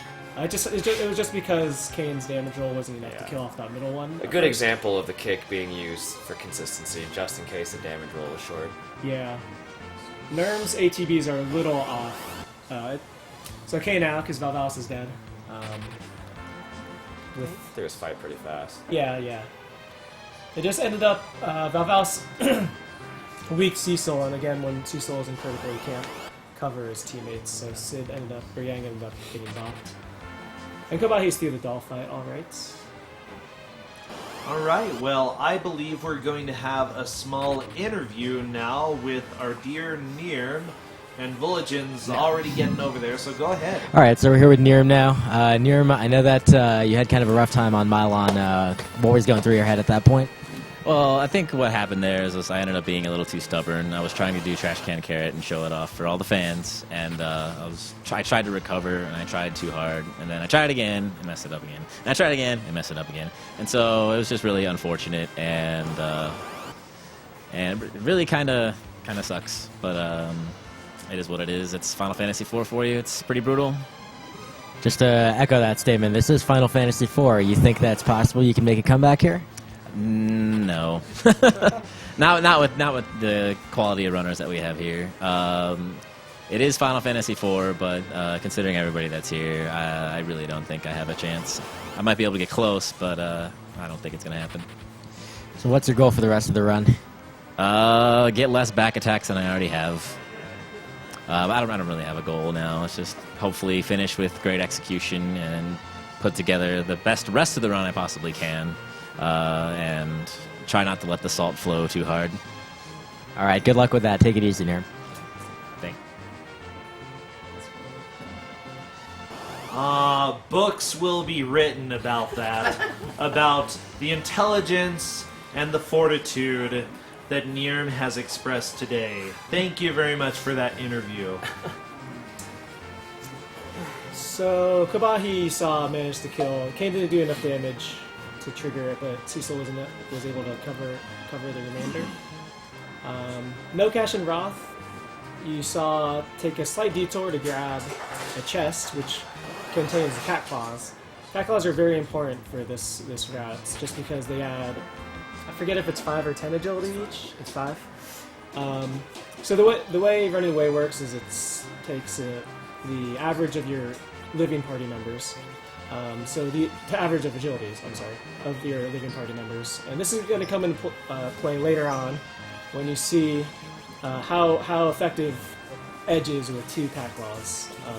It boosts agility enough to make a huge difference in running away from the counters. And it also helps a lot for this upcoming boss, Professor Lugae. As a quick reminder, we are trying to reach $50,000 by the end of this marathon. We can still do that. Also, if you want a chance to win that FF4 cart that Nocash is playing right now, signed by all of the players, be sure to donate for who you think is going to be the winner. Remember, you have to get it in before the Giant, and that is coming up really, really close. So please get those donations in. I want to read more comments. Lugae is the next really, really, really precise fight. It's very hard to do correctly. Very dependent on damage, once again, and decision-making. You have to kill both at the same time. If you mess that up, then you really have to hope you kill Lugae and leave Balnob and not the other way around, or else you're in a world of hurt. Yeah, Balnob is left alone. What he ends up doing is he detonates. He basically explodes on one of your characters, dealing damage proportionate to his remaining HP, I believe, which can be bad. If he has enough, he could just bop one of your characters. If Lugae is alive alone, then he'll fuse with Balnob, and make several attacks and waste even more time and Those attacks possibly hurt. kill multiple of your members. So that's why you want to err on the side of dealing more damage to Lugae. But again, this battle is very, very optimized so that they both die very, very closely to each other, and it's very quick. There is some split decisions to make. You really do have to pay attention to damage to see if you need to actually change your targets of attack. Sometimes you have to put a little bit of extra attacks into Lugae on the back if your damage rolls are a little low, because you don't want to overdo it. We have to hope at this point that Kane lands before anything happens, and nope, there we go. There you go. So that's good. That was a really good fight. Kaizias gave $20, and that was towards the Roth winning. We're really excited. I know the Roth is currently having a really good run. It looks like Nocashnocash is getting there as well. Followed by Khobahi and then neerrm. Honestly, it's anyone's game. Who knows what could happen, especially in some of these difficult fights coming up. We've watched some practice runs with these guys, and they actually did die in some very odd places, so a death pretty much will change a lot of things, but with some good play, who knows what can happen. Let's see here. Second Lugae, a lot simpler than the first. You really just gotta damage him down. He's gonna counter every physical attack. With sleep, most of the time it'll miss, but sometimes it'll land. At least it landed on Cecil, who some people don't even use, to be honest, because they don't feel like his damage is worth the risk. Otherwise, you're just going to damage him down. The only danger is laser, which is going to deal damage based on Lugae's health, so it's guaranteed to kill someone the first time, but the second time, if he's even alive, it's not an issue. So Nocash, you see, killed Balnad first, Lugae's still alive, and this is what happens. So he's in a lot of trouble. He needs to basically just keep all his party members up. Because if you walk into the second phase with half your party dead, you're in a lot of trouble. Eventually he will also explode. Yeah, So that was a crazy damage roll on Yang there. And Yang is, what's this? So this is when he explodes, and this is not the situation Nocash wants to be in. Oh. No, it's not. Cecil being dead's one thing, but Yang is the primary damage dealer in this battle, so he's in a lot of danger here. So he has to somehow balance dealing damage to Lugae so his lasers don't hurt as much, but also keeping his party up. It's going to be very difficult.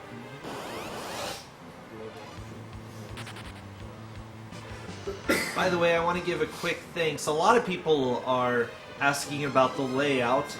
Bulligin worked especially hard with Megan Roach, our designer, to put this together, where we love the way that it's set up, and it's actually working very well.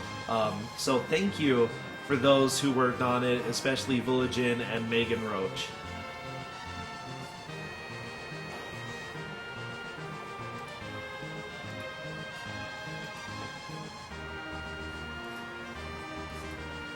Those damage rolls for Nocash are not very good either.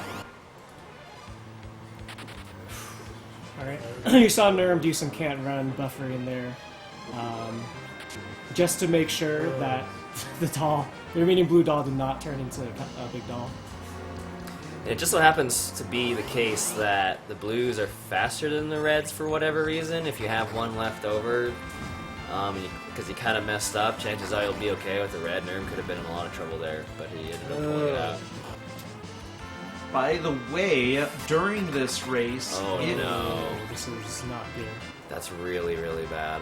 Nocash is very possibly going to die here. Oh, this Titan can do it. Titan does a lot of damage to Lugae, so hopefully this will be enough. Okay. He made it through.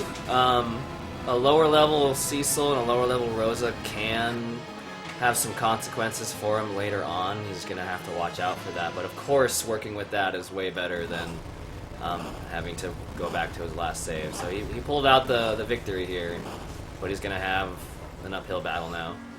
He needs Rosa to learn Berserk by a certain time, and that's the experience she would have gotten. And Cecil, at some point in time, he has to stop dying. His levels are not super important to a point, but if he is like really under leveled, then there's going to be issues at endgame for sure. By the way, if you donate at least $20 for any incentive or even no incentive at all, you have a chance to win this Four Fiends poster. I believe Village Inn. Aha! There it is. Nice. Bam. It's printed out. It's also signed with some pretty gold ink. It features all the Four Fiends as well as all 4 of our runners. So feel free to get that in. It's a beautiful poster. I'd love to have it.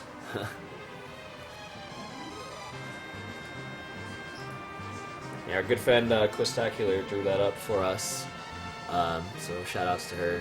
She put in a lot of effort to that. It looks really nice. It paid off.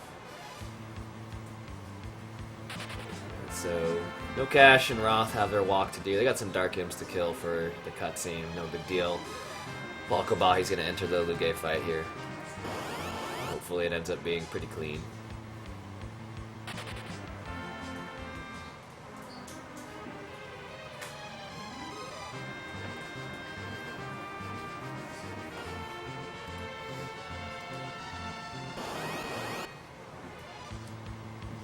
As a quick reminder, for those who are just coming in, this is RPG Lunar 2015, being held to benefit NAMI, the National Alliance on Mental Illness. If you wish to learn more about the warning signs of mental illness, or even get involved yourself, go to NAMI.org and check out what they have there.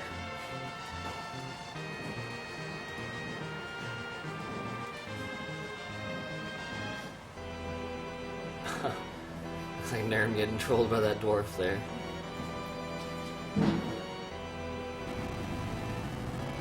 I think Khobahi here is going to sit and wait for damage just to see what he needs to do. Again, just trying to play it a little safer so he doesn't end up in a bad situation. Whereas neerrm's going to be heading to this tower right now. So he is probably about, like a full dungeon behind at this point. At least as far as first place is concerned.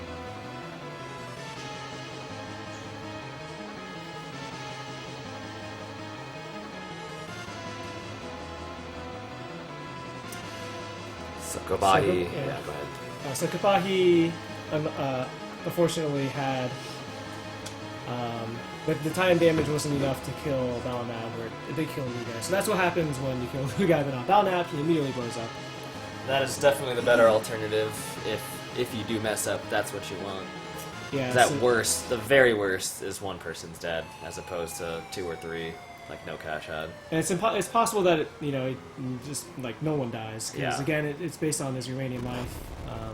Roth has a highlight on Twitch of when Balnab blows up on him and deals a whopping like 3 damage or something. Yeah. So he was basically dead at that point. Lugae is definitely one of my worst fights personally, and there's been a number of times where I had the same thing happen. He would blow up on, Rosa or something for 16. Like, oh, okay, I'm good. Yeah.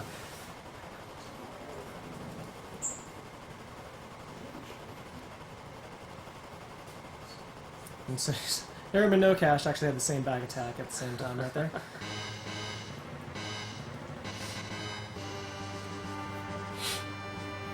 By the way, I believe the Giant is coming up fairly soon. If you do want a chance to win that cart, go ahead, get your $20 in for who you believe will win the race. The winner of the cart, signed by all of the runners here, will be drawn from whoever donates at least $20 to the person who wins. So yes, there's a little guesswork. You've also been able to see the performance and who's ahead, who's behind. It could be changed up, but get that $20 in. There's probably something like 25 minutes or so. So it's coming up quick. Yes, actually. Uh-huh. They have one more thing to do first. One slight detour, and then they'll be heading to Eblan Cave, which is the last home of the bats. Hopefully we'll see a lot more of those since we saw so few. Do those ever come in 3, or is it just 6? Or no, there's a 4. There's a 4. Yeah, there's a 4 and a 6. Yeah. So fingers crossed. I think Lisa's going to be laying those blows. Mine are on. also crossed, but probably for a different reason.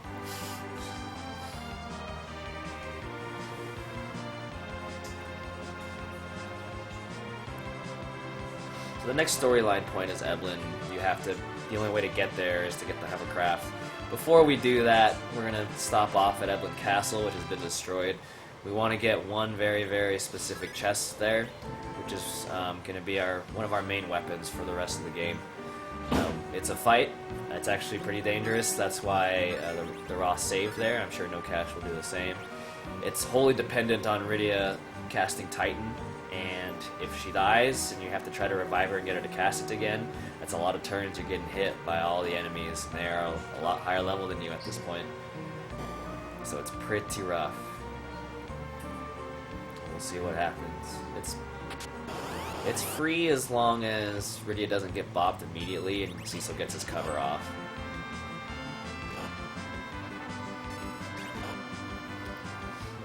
So he'll be fine. He was able to get the cover off. Roth is good. So that's good.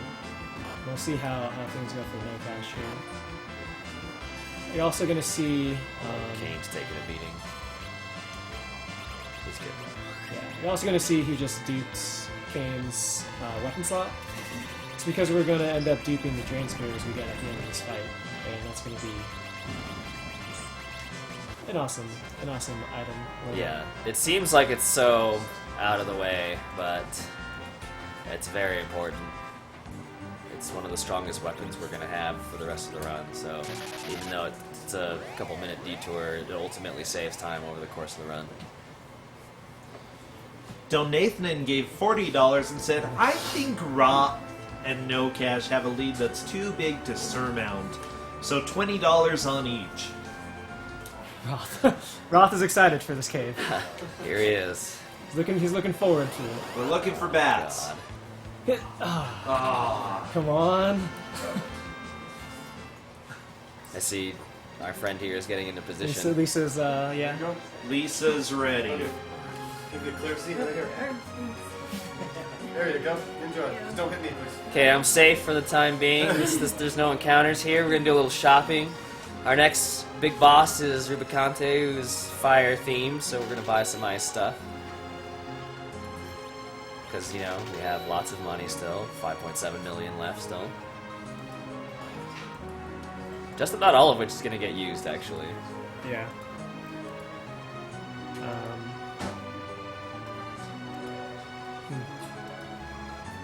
neerrm's going to enter Lugae here, while Nocash is going to get into his Drain Spear fight He's soon. about to get, I was going to say Roth's going to get a 6-bat attack. Was not to be. Nah, man. Oh, God. Yeah, that's 6 of them!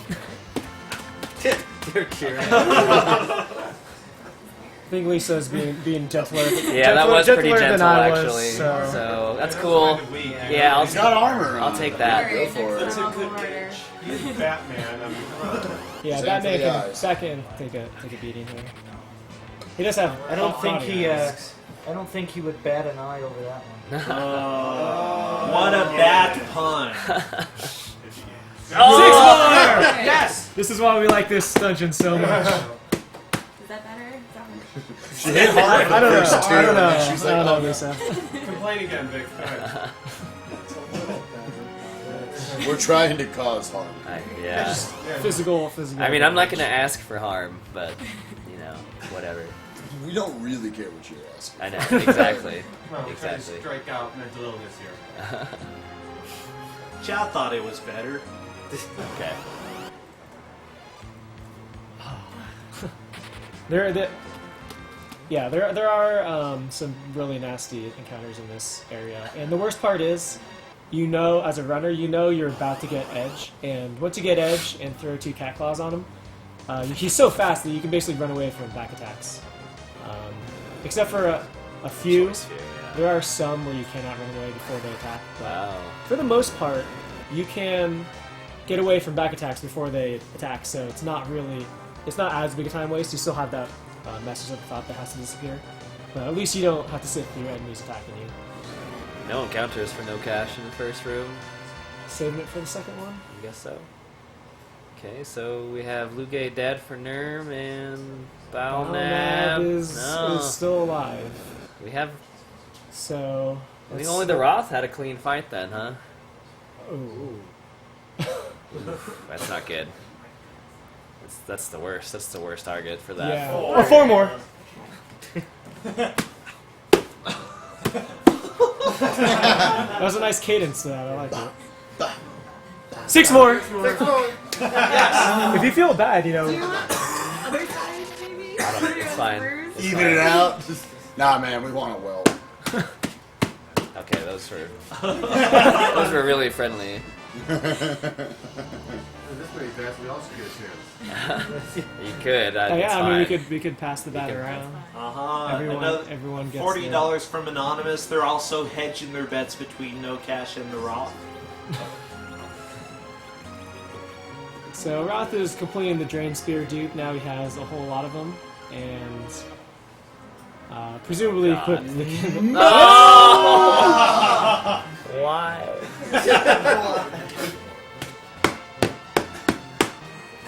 That sounded like they had some good oomph to them. This is more like it. I approve. I approve.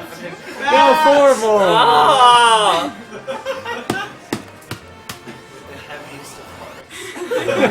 I'm sorry, I have to do this, Vic. It's gonna hurt me more than it's gonna hurt you. Is that the first egg? No, I think someone else. I think someone got an egg in the tower. Nocash takes the bow. All the bats. Yeah.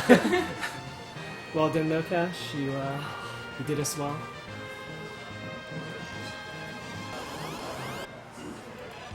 So yeah, now that Roth has edge, it's wow. Neerrm has 3 people asleep. neerrm How has is probably that one of the even- worst how is that runs. even possible? He's having one of the worst runs I've ever seen, and it's like 85% bad luck. So you see, Roth just got a surprise attack, but since Edge is so fast, he got away before any attacks came off. And Neerrm just finished the tower, or finished the Lugae fight rather. Sorry.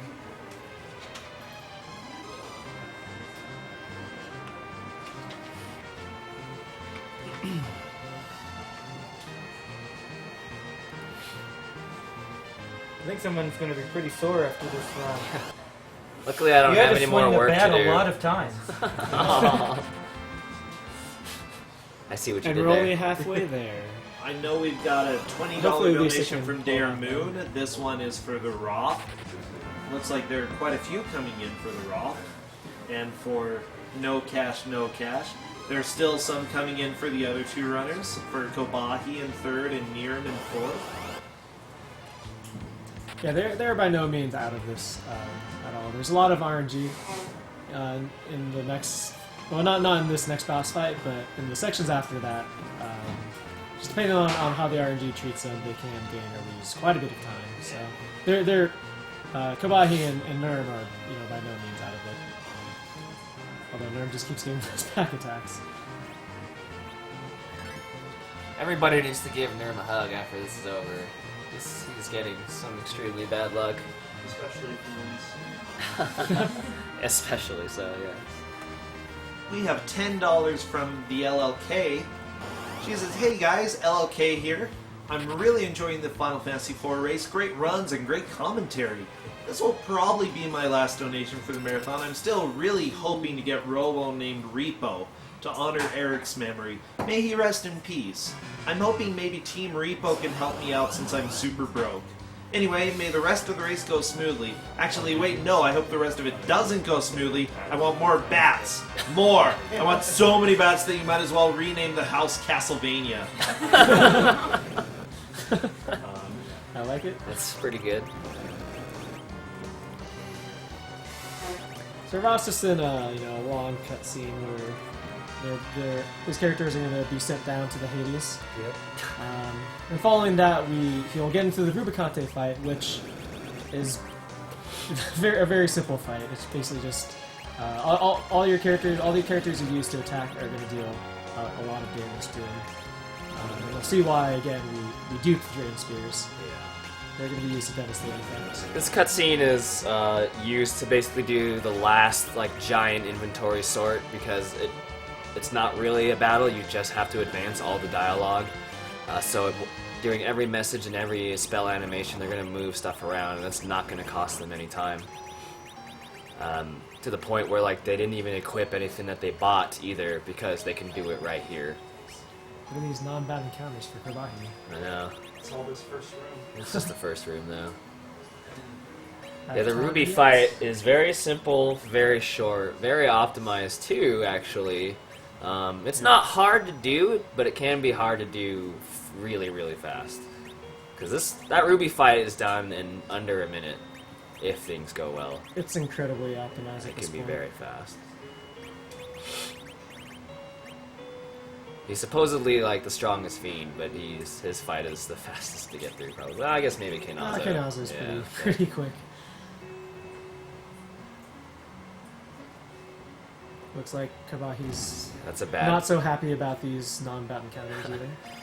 That's also a bad one in general. You Yeah. gotta sit through those cursed messages, and it just takes Yeah, longer. skulls can be very annoying as well. neerrm just, I don't know what is up with this, but is having the worst luck. Yeah, this is... He took one step and... This run is insanely brutal for him. Sir Roth is about to fight Rubicante. Rubicante is a very honorable warrior, so before every battle you fight with him, he heals you first because he wants it to be a fair fight. Even though it's 5-on-1. Yeah. Well, he thinks he's big enough to take you on. We'll see if that's the case. It's pretty simple. Jed's gonna throw all those drain spears we duped. Kane's gonna jump, Cecil's gonna attack. And we can't run buffered there to try to set up a nice 2 here before Ruby closes his cape, because if he does, that ice is actually going to heal him. But if he doesn't, and he gets it on time, that was not the greatest jump I've ever seen, then that's some extra damage there. You have to eat a glare, there's just nothing you can do, someone's going to die, and ultimately that's just not a bad move. Rozo is probably the best target at this point. So he just put his cape on, so if Roth had not run buffered there, he would not have made it. Yeah, and that ice 2 was 3,400 damage, so it's a nice buffer. But dude, did Khobahi get 0 Khobahi bats? got 0 bats. The cart that delivered us 37 bats with doubling the back attacks. I guess Khobahi hates the fans. Sorry, everybody. That 6,000 damage jump. 6,000 is what you want. 6,000 is, yeah. So Roth just handily dealt with. So that was a pretty good fight. It could have been even better. Is the most ridiculous thing. That fight can go so fast. We had a $20 donation from Matix Aaron. He says, my last donation for the event, these 20 go to Wondershot. RPG Limit Break has broken all my expectations for this event. Hey, bro, Sencha. Seriously, though, it's been an amazing event to watch, and I'm already hyped for RPG Limit Break 2016. Big shout out to all the commentators and runners for the amazing laughs and cheers. Another shout out to all the volunteers who have taken time to make this amazing event happen.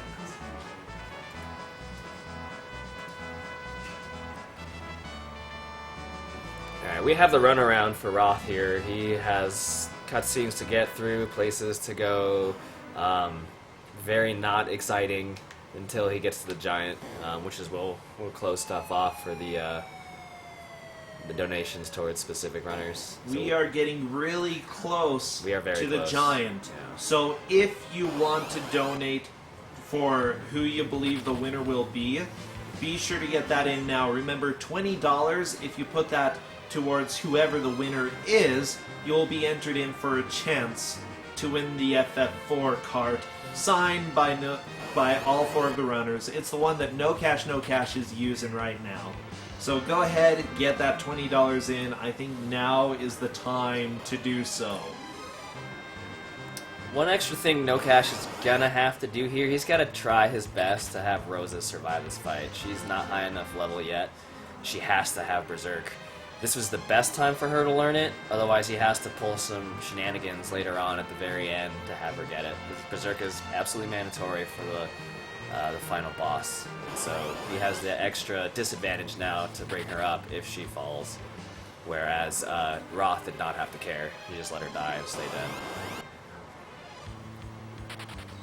Yeah, you also see Nocash did not go for the run buffer or ice 2. That's a little,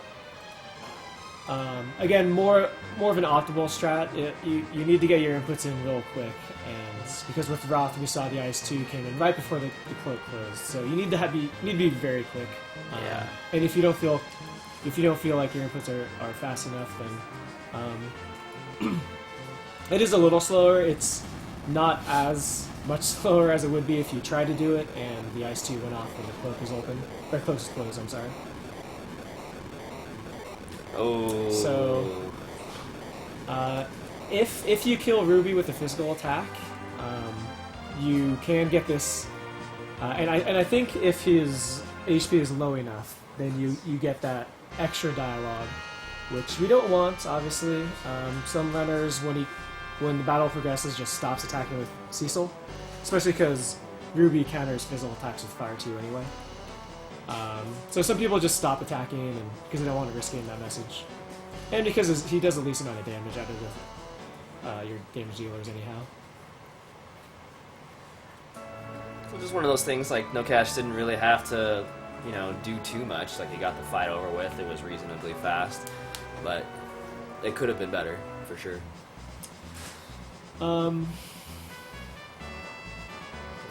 neerrm's back in the Drain Spear fight, so he is still essentially, like, a dungeon segment behind here. It looks like he's going to be safe. Rydia's just fine. He'll be able to dupe just fine.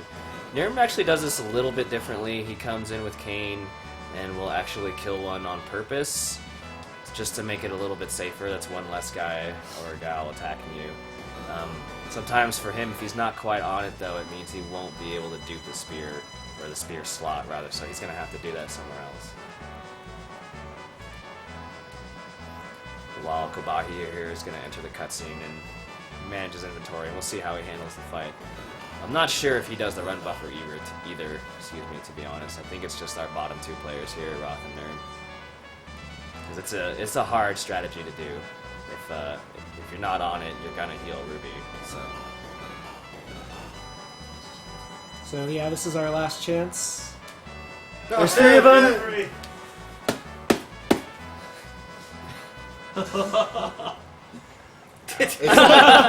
Roth is celebrating. We may or may not. I'm not sure about if we're going to let the runners come out at the end. And also yeah. They probably should get a turn at the end. neerrm is except for Khobahi, he wasn't. Yeah, except for Khobahi, he didn't help us out. Yeah. He doesn't get it. There you go. So you saw Roth took off the strength armlet off of Kane. He's about to head to the sealed cave, and we're going to see the fruits of their labor when they warped back into the throne room of the Dwarven castle and grabbed that extra dark crystal. The game actually, when you step on the last tile before the doorway, it checks your inventory to see if you have a dark crystal, because they assume, you know... What is happening right now? Guy will move. Oh wow, the Nocashnocash is getting epically trolled, yeah. That's strong Dwarf. So yeah, the game just checks your inventory to see if you have a dark crystal, and we have an extra one, so it triggers the cutscene. And Kane leaves our party, which is why we took off the strength. No demon doors for us. We get to just bypass this place entirely, which is very nice. No pets either. Hopefully, yeah. So now it's back to the Dwarf Castle for Roth for even more airship cutscenes. Normally those cutscenes would have been split up by a fairly long dungeon, but we didn't have to do it, so it really just seems like we were just here. Oh my gosh. This is probably the most, like Farrell mentioned it before, it's the most heartbreaking to get these here, because you're literally just about to get the guy who can run away from nearly everything. So it's just the biggest slap to the face. Yeah, especially if you get 6-bat back attacks, because they all use drain, and that animation is very It would be really, really unfortunate for him to get 6 bats. 6-bat back attack. Oh. 6 bats. This is insane. It looks like Roth might be coming to take his due wax. That's it. Oh man, I got off easy. Roth is a very nice guy. Roth is very nice. Was that another back attack for neerrm? Yeah, this is yet. I think it's 3 surprises. neerrm. Just in this dungeon. Yeah. Just in like this I'm dungeon. getting angry for him, and I'm not even playing the game just because it's so bad. And yeah.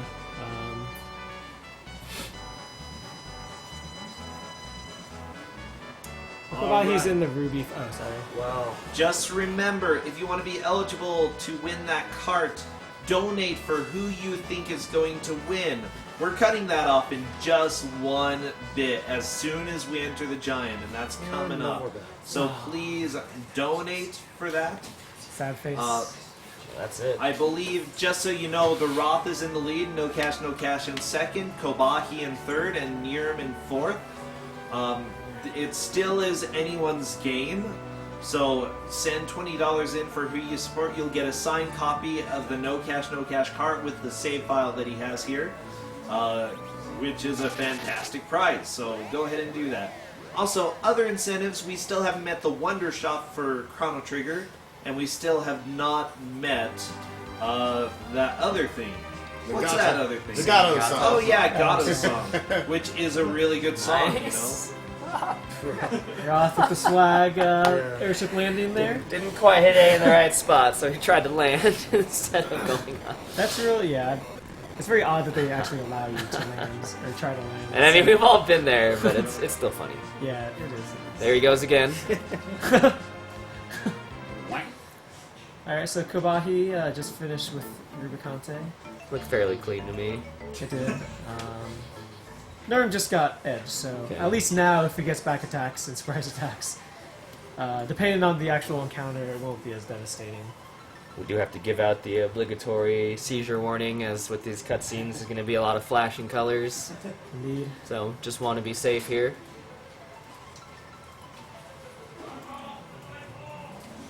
Yes! Oh no, he's farming extra encounters on purpose.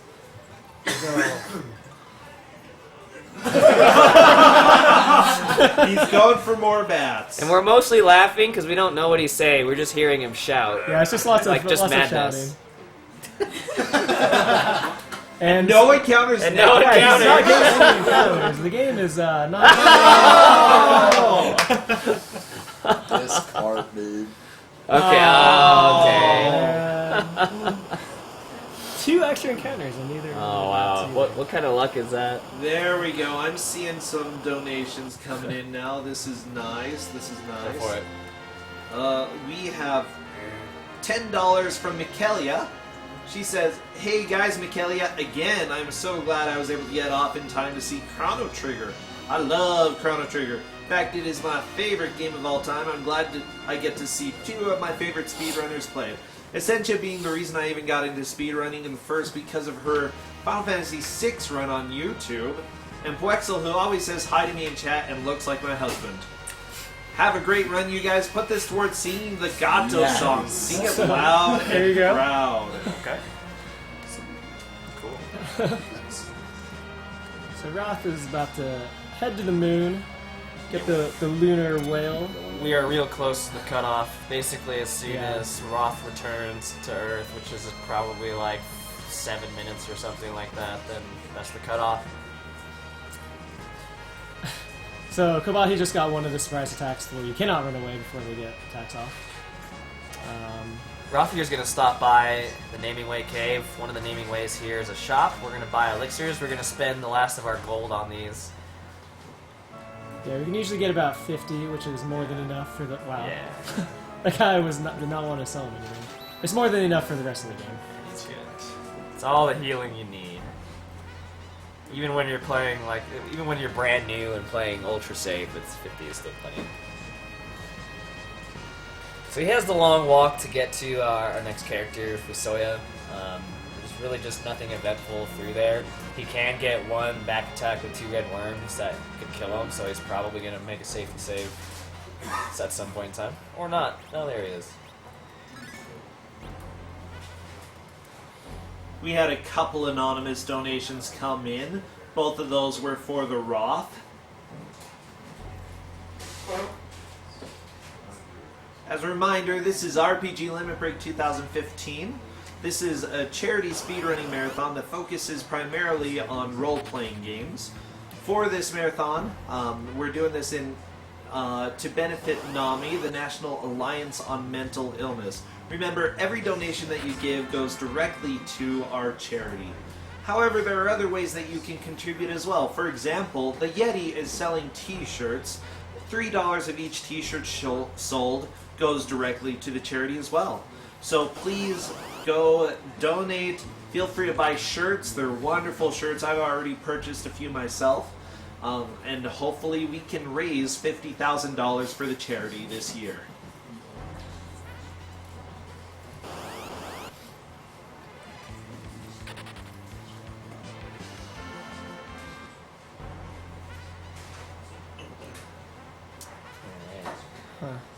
Neerrm's gonna get to his fight soon.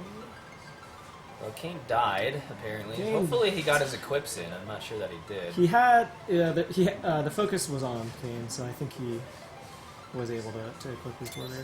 No, he didn't. I don't know if he's actually duped yet. Yeah, he has not duped yet, so... He hasn't duped the Drain Spirit? There's one. Because he... Neerrm didn't get the weapon dupe off in the Drain Spear fight, so he duped the slot in an egg fight. He hasn't actually finished the dupe yet, so normally you would equip the Blizzard Spear on Kane in this battle so that you don't have to do it before you fight Ruby. But since he hadn't duped the Drain Spears yet, he wasn't able to do that. Luckily, you don't start the fight till you want to. Yeah. So you can go into the menu before he talks to Ruby, and you can take care of it then. He did just, he was taking some anger off on his parents, though, and attacking them, raging at the world.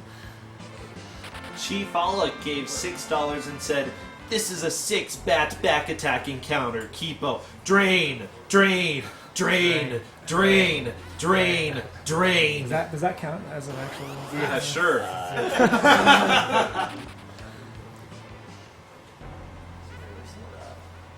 Okay, so we're rapidly approaching cutoff right now. As soon as he gets back on the ship, we're going to see the giant. Does it count as a back attack? Or as a bat attack? They're cheering for the bat. I think they're How? cheering for it. Where? the donation. Can I? Sure. Love tap? There you go, love tap. 6-bat counter. Was there a 6-bat encounter? In the theory, donation. in the donation, there were a lot of drains. I'm So. 2, 3, 4, 5, 6. Thank you, Batman. Thank you. So now you see Neerrm is doing the duplication. Finish the Dragon Spear, put on the tiara onto Rydia, and he's gonna get into the fight. He didn't equip the Blizzard Spear, so this is gonna go differently than he thinks or than it normally does. Oh, interesting. Because the Drain Spear actually decreases your agility. So his Kane is where he should have gone second, since he still has the Drain Spear on. He's going to go very late. Yeah, the Drain Spear slows him down quite a bit. That's a bad glare as well. Yeah, so he puts on the Blizzard now. The Drain Spear has high attack power, which is why it does so much damage with Dart. The Dart damage is based on Edge's level and the attack power of the weapon. So Drain Spear has high attack, but it also drains your other stats aptly named, which is why when he accidentally left the Drain Spear on, it sent Kane basically to the end of the turn order. And so Roth just landed, so that's the cutoff for the... Alright, and we are cut off. Thank you for all the donations towards who is going to win. Let me check to see how much that raised, actually. I'm curious. So, it raised about $701. Thank you very much. Nice. As a reminder, though, you can still donate. Like, we like money. I mean, we like charity. We really enjoy charity. Charity likes money. All of the Chrono Trigger names are still open. There are some that don't have a lot of money towards them yet. Also, Sing Gato's Song and Wondershot Lavos are the big donation incentives that haven't been met. So go ahead, take a look at any of these, donate towards them. We're still hoping to get $50,000 at least by the end of Chrono Trigger. We missed the first screen, didn't we? Iridia screen. Iridia screen? Yeah. Okay. Neerrm's not the cleanest, mostly due to the Drain Spear fiasco. Otherwise, it went about as well as it could. he bopped Iridia, so he couldn't get any Ice 2s off, even if he wanted to. It's not exactly mandatory. I'd say the Drain Spear is a lot more harmful in that regard than that was.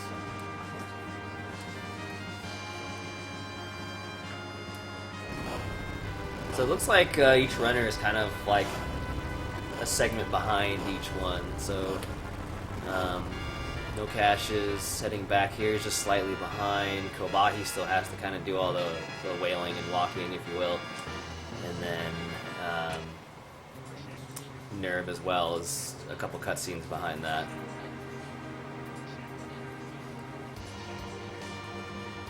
So this next section where Roth is coming up to is a big source of RNG. This is the only grinding that we do in the whole run. There's a certain battle that have a searcher, which that enemy, when you attack it, if it's alone in the battle, it will summon an enemy until it dies, basically. So we use that to find a searcher 2 beamer battle, because that's the kind of composition that we're looking for. And ideally, we want a searcher that summons a D machine. These D machines give a good amount of XP, and we're actually going to do a life glitch where essentially we're going to use a life on the D machine, and after we kill it, their party members are going to use a life on it. And what that does is using a life on a unit with 0 vitality, which the D machines have, basically revives it and instantly kills it. You don't actually see the sprite appear or anything. But what that means is that every life that they use counts as another D machine kill. And we're looking, in a normal run you'd look for 15 D machines, but since it's a marathon, they'll probably be doing a little more. With 15 it'll get you through the Zeromus fight, but you do have a chance to basically get damage rolled at some point, and Edge could just get one shot. So for marathon safety, I think all the runners will be getting a few more D machine kills. This is a huge part of the run. We've seen a lot of runs that were, super red, only to have things turn around here. We've seen leads change. There's a lot of RNG here, but there's also a lot of skill involved as well. It's kind of crazy how much of both there is. You have to get good luck, you really do. But when you do get that good luck, you can mess it up. You can ruin it all if you don't play well. So we're going to see what happens here. I bet a lot of people were really confident that the Roth was going to take this because he's been in the lead almost the whole time. Honestly, Nocash could take this right here, right now, even though he's not even in the dungeon yet, because it really just depends on how long it takes them to find the fight they're looking for, how well they do the fight, as well as how well they do the next boss after they grind. So there's a lot that can happen here. This is a very intense section of the run. It's very intense. So this is possibly the fight that Roth is looking for: a searcher and 2 beamers. The searcher will either summon a horseman or a D machine, and again, we want him to summon the D machine. I'm sorry. It's 50-50, so we'll just have to see what happens here. If he gets it, then that's awesome. That'll be very good. It's a horseman, so he's got to run away. Just a waste of time, unfortunately. Yeah. We do have some manipulation going where if you don't get the D machine fight by the time you get to the save point, you can save and reset. And then based on the fights that you get right after the reload, you basically know when you're gonna, like, based on the very first fight, you know how many battles it theoretically will take to get the grind fight. Sometimes you'll have to reset again, but this is the most consistent thing that we've done. And that's what actually a lot of what neerrm and Roth are looking for their seed manipulation, is they want to find a good seed that will allow us to find the grind fight without having to do any of this resetting. And so that's what they're looking at based on what Roth just got. They know that Roth has to come to this room, and I think it's the 3rd battle. I'm not too sure. It depends on, again, that last fight, and I don't have this stuff memorized at all. But so Nocash is going to enter that room right now. So he's going to, or the next room, sorry. And he's going to do some menuing and set up for the grind fight as well. So if Roth is actually kind of unlucky here, Nocash could conceivably get the fight. He could conceivably get the fight even before the Roth does, even though Roth's been searching for a while. Now Roth's got to reset. and do it again, just because he was on a bad seed. And like this would be a run ender in PB attempts. You know, if the Roth were ahead and had to encounter this, he'd be 2 minutes behind by now already, and you know his run would essentially be over. Yeah. So it's a pretty brutal spot to go in 2.5 hours and then lose your run just because you didn't get the fight you were looking for. It's the driving factor behind encounter manipulation for this, as Farrell said, because the last thing you want is to play this long only to never find it. So we had a $211.28 donation from Tis Stora. They said, just want to hear Gato's song. And with that, that incentive is met. Nice.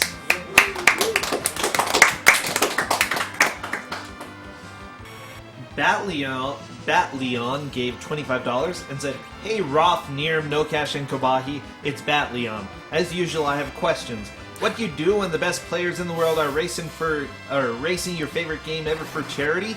You donate. Please put this towards the winner's choice. Nar! I just can't do that. Oh, there we Alright, go. so there Roth gets the D-Machine. These formations are very, very precise. There's a couple that you can do, but it's set up so that Cecil will weak the D-Machine, and you queue up an attack immediately with Rydia. And then you throw a life with Rosa and I think Edge in this. It's either Edge or Cecil, obviously. Okay, Cecil. So this way, so you get the kill with Rydia, Cecil and Rosa both throw life. So that's 3 D-Machine kills. And again, normally we would go for 15, but the crit. But it's set up so this can actually be a very dangerous fight. D-Machines counter physical attacks with the physical attack of their own. It deals a lot of damage. So this is specifically set up so that the person right after Fusuya does not attack before him, because it can happen that someone jumps Fusuya and attacks the dragon before he gets weaked. And then the dragon will counterattack, and if he counterattacks and hits Fusuya and kills him, then you're going to scramble to recover, because the D-Machine is going to be fiery the other time, and that's a percentage of your total life. There is actually a better formation for this fight where it's timed so that you don't even get flamed by any dragon, you just kill them all. But it's even more precise than this, and there's a higher risk of someone jumping ahead, especially if you're not totally on it. Which is probably going to lead to your death, so most runners don't use it. This one is consistent in the sense that no one's really going to jump ahead ever unless you make it like a pretty big mistake, and consistent in the fact that you're going to get hit by flame every time, so it's consistently slower, but a lot safer as well. It's also very consistent in that it'll work for all battles, normal battles, Just about, yeah. Surprise attacks, airback attacks, and first strikes. The other one, which I think probably only neerrm is going to do, he was the one who came up with his own formation. It works perfectly. It's the one where you don't get fired. It works perfectly for normal attacks. If you get back attack or first strike, you actually have to do a little bit differently. And at that point, I think it starts leading to possibilities for people jumping turns. Okay, so Roth's fight has been really, really clean so far. Nothing wrong at all, no mistakes. Looks like Nocash is faring well as well, so he's not very far behind. He had a little bit of trouble finding that fight, but not nearly as much as Roth, so yeah, Nocash has caught up a lot. Their deficit is a lot smaller than it used to be. And then, yeah, again, the next boss fight is another. It's very. It's the hardest fight of the game, 100%. Just to remind people, if you donate at least $20 at any point during this run, you are eligible to win the banner for the 4 Fiends, like they just put up on the screen. Isn't that beautiful? So yes, you could be randomly picked to choose this. Or what? I don't even know what I'm saying anymore. You could win! Yay! Winning's awesome! $25 throughout the whole marathon. You could win the RPG Limit Break banner that is in the back. We've all signed it. In fact, we banned people from leaving if they didn't sign it. There are some people who will be living in Essentia's house forever now because they can't leave until they sign. Okay, actually, everyone signed. And $5 or more during the entire marathon, you can win a free shirt from the Yeti. which they have absolutely amazing shirts. So you see Roth has reached his desired amount of D machines. I was not counting. I have Nocash did as well. So what you see them doing now is they're killing off all their party members except for Edge. This will get Edge to, depending on how many they kill, 49 or level 49 or 50. So he's going to be a really high level. His darts are going to be doing a lot of damage. And just like before, when we were killing off party members to get Kane extra XP to get to level 19, Kane is going to get all of this XP as well. So he's going to be really powerful as well. So throughout the end game, the old strats about a year ago, more actually, were to level up Rydia and Rosa for the final fights. This is of course slower because you're leveling up 2 people as well as Kane. So I think for that you had to kill like 34 D machines or something crazy. So this cut the grind fight down a lot. And you deal out damage faster anyway with your bro team. Yeah, with exactly. Kane and Edge. Yeah. So we're also going to go back and safety save because, again, this next fight is very precise. It's absolutely the hardest game. Alright, so you're probably going to be seeing different levels coming out of that fight. Just based on runner preference, how much risk they want to take. Ideally, we want Edge to have, by the time we get to the final battle, 2,500 or more life.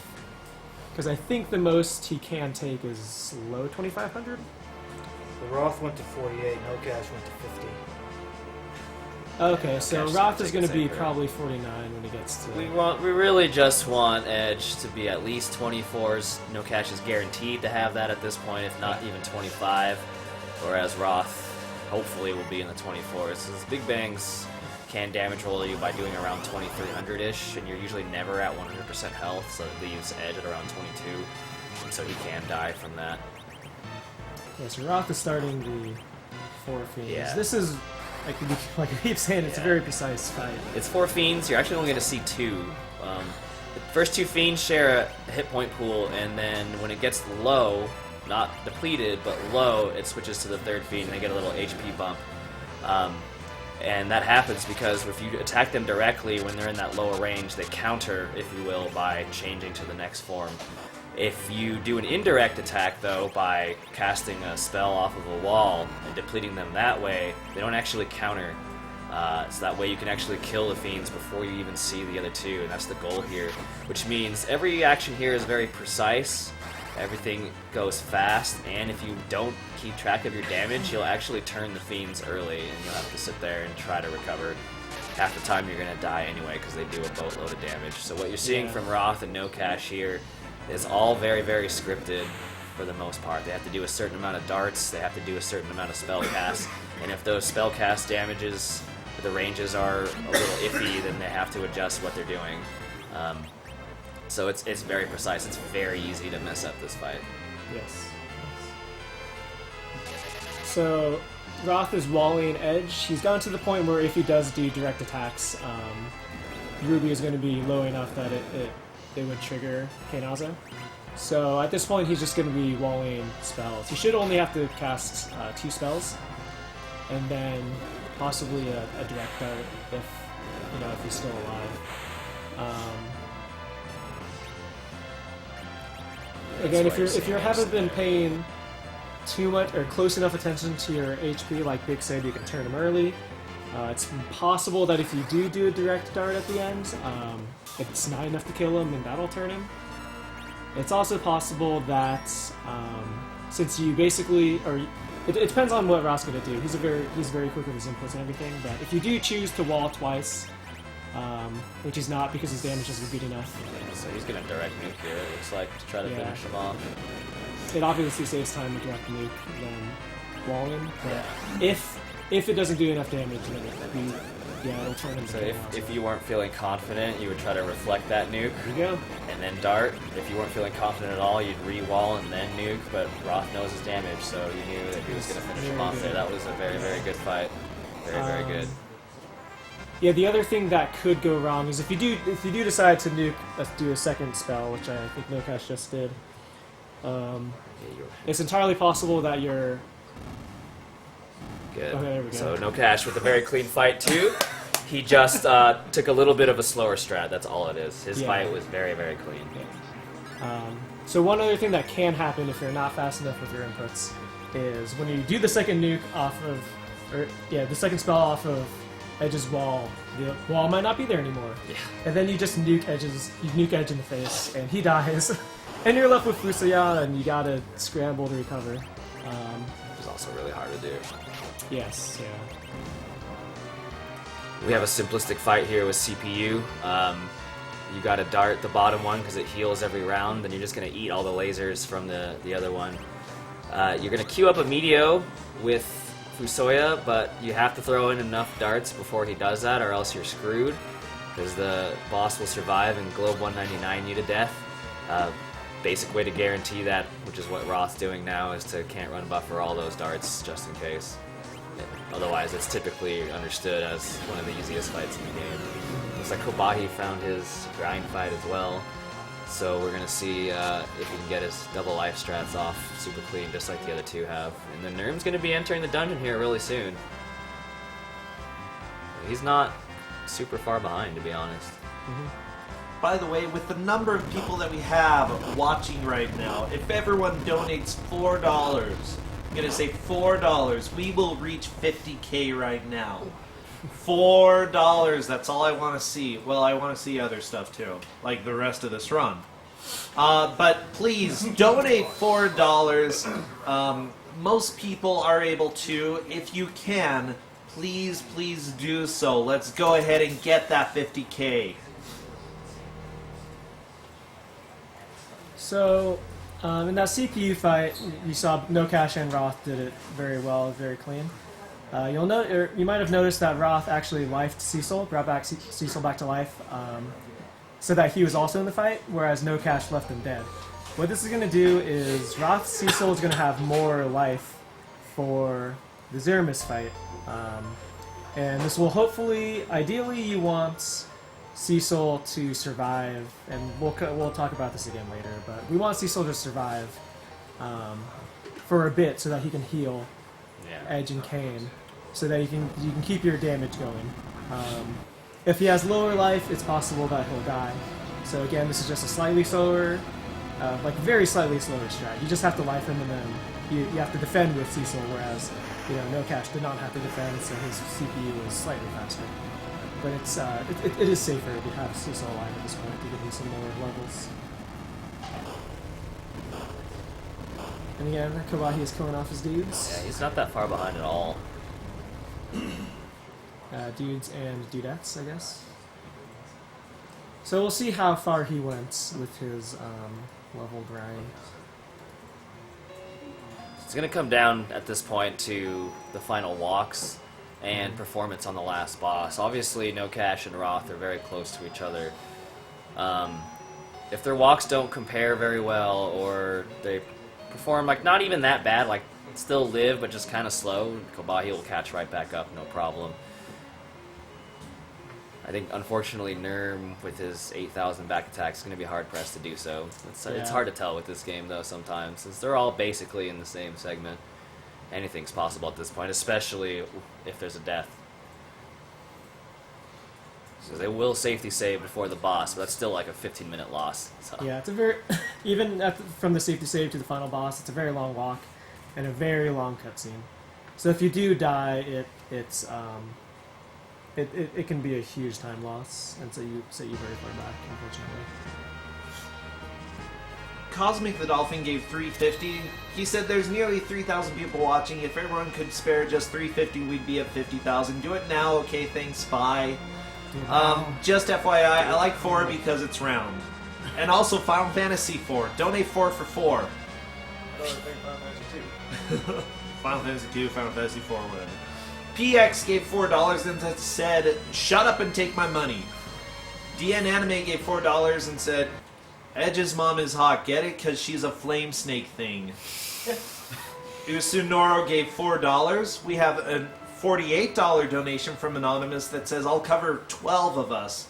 Rujasu55 gave $4 and said, IV dollars. And Babette Malmstrom gave $5 and said, all the money. Thank you, thank you. Please keep bringing it in. $4 for Final Fantasy IV will reach our donation goal if we do this. $4 from Roman Anthony, gave $4. 50k hype. Adam M gave $25, said donating again in hopes that we reach 50k. Thanks again to everyone for being so awesome. The Boots gave $40 and said here's enough to cover 9 people who can't or won't donate, and myself. We can do this. Maddox96 gave $4 and said get that 50k. You guys have been great. Sinari gave $5 and said here is one more than $4. Put it to whatever. Okay, thanks for that big donation. Big Sis 25 gave $4 and said here's my $4.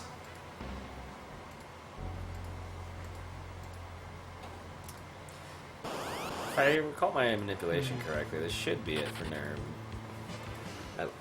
He's on the he's on the walk though, right? He didn't get the save point yet? No, not yet. The machine should give it to you, but I guess it is still a 50% shot. Again, we're hoping for that D machine. Yeah, And there it we is. go. So NERM is starting the grind fight right now. He's on his last leg. Well, Khobahi's getting his Four Fiends fight done. And it looks like he's going to go with classic strats here as well. Nothing wrong with that. Realistically, just a tad slower than the optimal strat. See, that is NERM just had what we were talking about. Rydia, or it must have been Edge jumped Fusoya. So his attacker attacked the D machine before Fusoya could cast the weak. Good. And unfortunately, Fusoya got hit by that. So now he's got to life him, bring him back weak, and all the while he's getting hit by these fires. So he's safe, but it's going to take him time to recover, and it's going to take him a while to finish this fight, unfortunately. Yeah. But And he's not again, in danger of game over, at least. this was, I think... So he did get a strike first, which does change the ATBs of their characters. And even though it's beneficial, I think, with this formation, first strike is the worst that you can get for it. Alright, Khobahi's through. Finish it off with a direct cast Ice 3. Interesting. I guess he was just being super safe about it. Yeah. Nothing wrong with that. You're in a race, you're in a marathon. Nothing wrong with that at all. Yeah, so that's basically exactly what, Nocash did Roth did a direct... Oh no, Nocash did a direct Drain Spear to kill him, and I think Roth actually did a direct nuke. So Ice 3, consistent 9,999 damage. It does take longer to cast though. So, but it's just being a little safer. Let's see, we have $10 from Munsif, $8 from Eternal Kyre. Says donating for 2, so one of you is off the hook. The rest of you donate $4. 50k hype. Marley and Chrono, one true pair. Anonymous gave $4 and said, time for the push, doing my $4 duty. Thank you everyone for the awesome event. $10 from Tufu FK says, greetings from Germany. And yes, I believe right now is the push. Right now and through Chrono Trigger, let's push and get that 50k. Come on.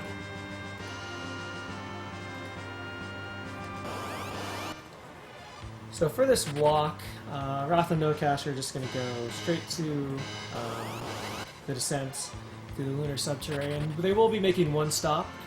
The chest is literally right on the way. To grab a Protect Ring.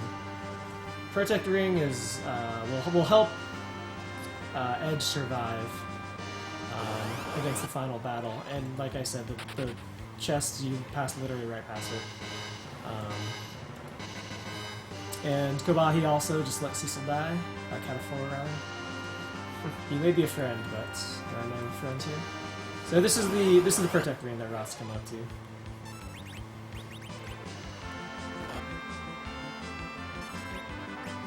We have $4 from Anonymous. We have $5 from Cyril Civilpaw. He says, hey bro Sencha, what do you call a group of people dedicated to loaning outdoor cooking apparatus?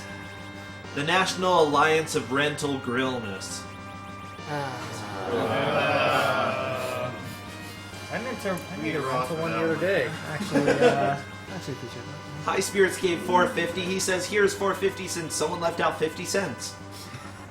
Bass Guitar Bill gave $6 and said, oops, I accidentally donated the amount representing the best Final Fantasy. You all agree, right? Rip chat. Yeah. Hojo gave $4.44 and said $4.44 for 4 FF4s.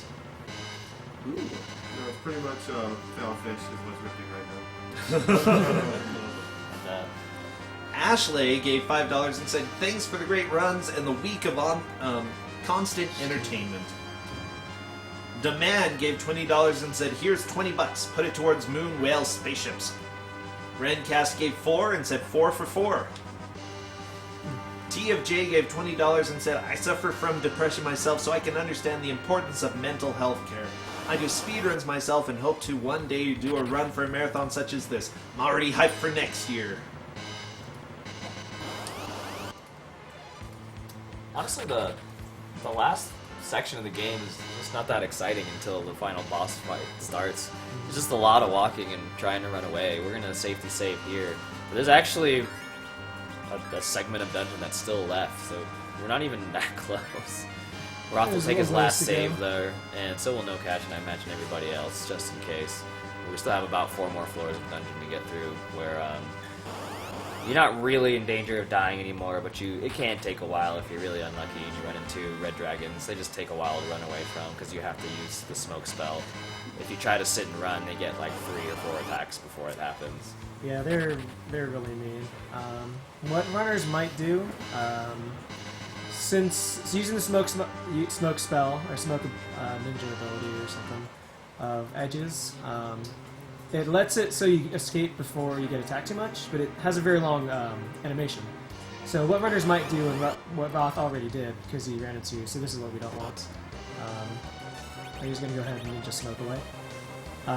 What you can do in during this animation, because it's so long, is you can dupe Kane's... Kane comes with the Gungnir Spear. You can dupe Kane's weapon slot and dupe those weapons, and they deal about 400 more damage than Drain Spears do. Or 2 or 400, I forget. But it does a little more damage than the Drain Spears, and you have time, so it's one of those things where you can just do, make the final battle slightly easier. And Roth is just getting... He's getting a lot of red dragons. He's also made a number of missteps in the final dungeon as well. Yeah, a lot of these battles, we want behemoths. I think every other battle, they'll do something. Evil Mask casts Wall twice. Fatal Eyes casts Count twice. Yeah, luckily we won't run into those here. Oh yeah, so behemoths are what we want. And neerrm's in his 4 fiends fight. He's the one who actually came up with the fastest strat. Except he won't be able to do it now because Rydia just died. So most people kill off Rydia just to keep their ATB, right? And that's what I always do. neerrm went a step further and basically rides the wall of damage and does a fire 2 with Rydia as well. And it's very, very tight on damage. But it is, like Rick was saying, faster than every other strat. But Rydia unfortunately got bopped, so he's not able to do that. The old strat was to keep Milon up the entire time. That Yep. was The old strat was just back in the constant day. walls, constant wall reflex. But this is faster, albeit more dangerous. So now where Roth is, you get breaths and mines. Breaths speak twice, mines attack twice. You want mines, attacks are faster. There's no getting away from any of them. You're going to have them. You just got to hope you don't get a bunch in that one room, which looks like Roth's getting right now. So Nocash, if he actually gets a luckier walk, he's actually going to pass him up here. I hope he just did. Yeah, I think... yeah, because Nocash is right. Yeah, Nocash is ahead of the Roth at this point. Roth's just been getting real They're even-ish now, I guess. Oh, if you want to think about it that I wasn't way. watching the neerrm. Yeah. They both... neerrm must have just turned. Must have turned him. What I imagine happened there is just because Rydia got bopped, neerrm's kind of math just wasn't quite right. It's really hard to keep track of because you have to be putting in your inputs instantaneously while you're trying to keep track of damage with weirdo numbers, quadruple digit numbers. So Nocash actually entering the fight just before the Roth. Yeah, so they're entering the ending cutscene right before the last boss, and they're right there because Nocash had better encounter luck than Roth, and there you go. That's all it takes. So it's really just going to come down to who can execute the fight better. Yeah, I didn't catch if I think Nocash had such a good walk, he wasn't actually able to dupe the Gunyears. He doesn't like doing that anyway, Oh, yeah, he does, yeah. So he would not have anyway. So Roth is going to be dealing a little more damage, and this will come in handy because depending on the damage you deal, you can actually skip AI phases for Zeromus, which is what we want to do. If you're lacking in damage, which can happen, then you're going to get one spell that we don't want to see, which can put you in a bad way. Only But if Cecil dies. Otherwise, they may not get a phase skip, but they'll still be fine. Looks like Rudy got blocked again. yeah, they're just not having luck. He was just having one of the worst times. The game's just not being nice to him at all today. Okay, so he queued up the Ice 3 because he knew that he was going to do enough damage to Milon to turn him into Ruby. So when the Ice 3 actually cast, it would deal devastating damage, which is the whole. Which is what's crazy about these strats is that you just queue up your actions based on what's going to happen. And then Khobahi's just on his way down. Got a fairly long cutscene here. Yeah, it's a super long cutscene, unfortunately. Which is why if you die, it's such a time loss, because the walk is long and then you have to just kind of sit through this. We have $16 from Anonymous. They said, here's my 4x4. Thanks for the great event for a great cause. You are all wonderful people. Kiwi gave $50 and said, have I donated before? Go for broke, y'all. Us of the Psycho community will always be here to protect and support those who protect and support those who need protection and support. Okay, bye now. Current runners will play Jankin for donation favor. Jankin? Jankin Paul? Rock, paper, scissors. Yeah, it's rock, paper, scissors. Ah. It's the Japanese name for it. I don't know if they'll be playing rock, paper, scissors in there, but... Oh, the runners, yeah. Well, I mean, Roth and Nocash have all the time in the world right now. Silver Wolf 5172 gave $5 and said, couldn't resist making one more donation even while at work. We need to hit that 50k. We're so close. Come on, the FF4-way race has been amazing so far, and Chrono Trigger won't disappoint. Here's $5 more towards Wondershotting Lavos and the 50,000 goal. You guys have really inspired me this weekend, and I'm thinking of getting into speedrunning myself to do what you guys do and to help great causes like this on top of all the fun. Apparently we're interviewing now. That was a really long comment while they were trying to tell me that, so interviewing. All right, real quick right now, you guys are about to go into the grind fight. Roth, I know that you've got the Gungnir Spears duped, and you're at slightly lower HP value. What do you think your chances are here?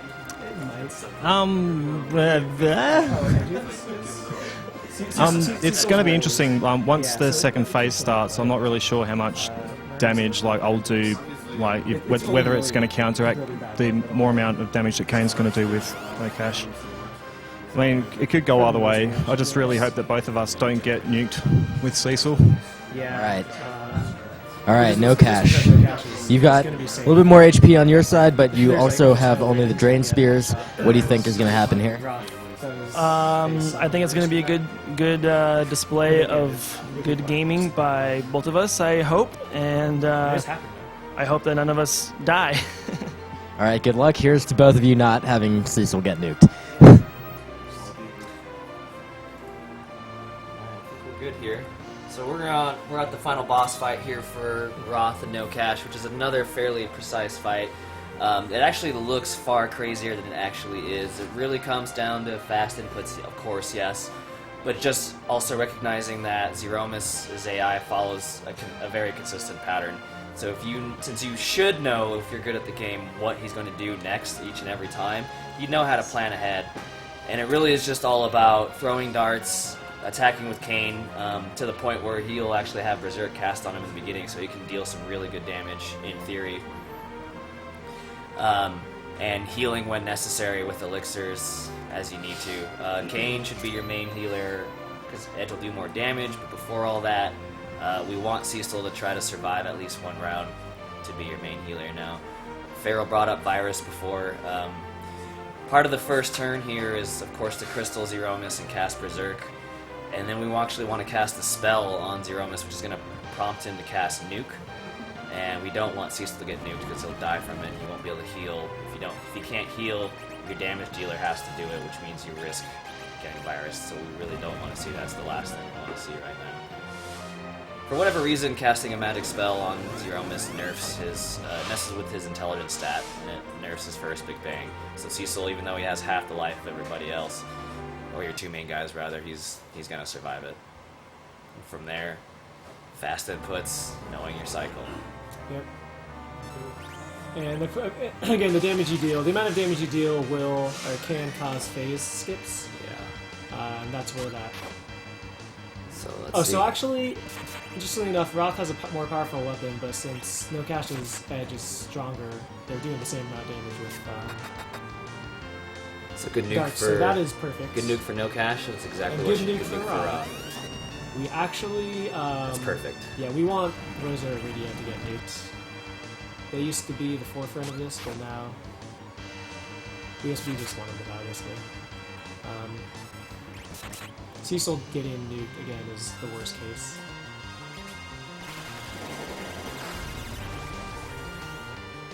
Looks like Roth queued up Chocobo with 3DX for fun.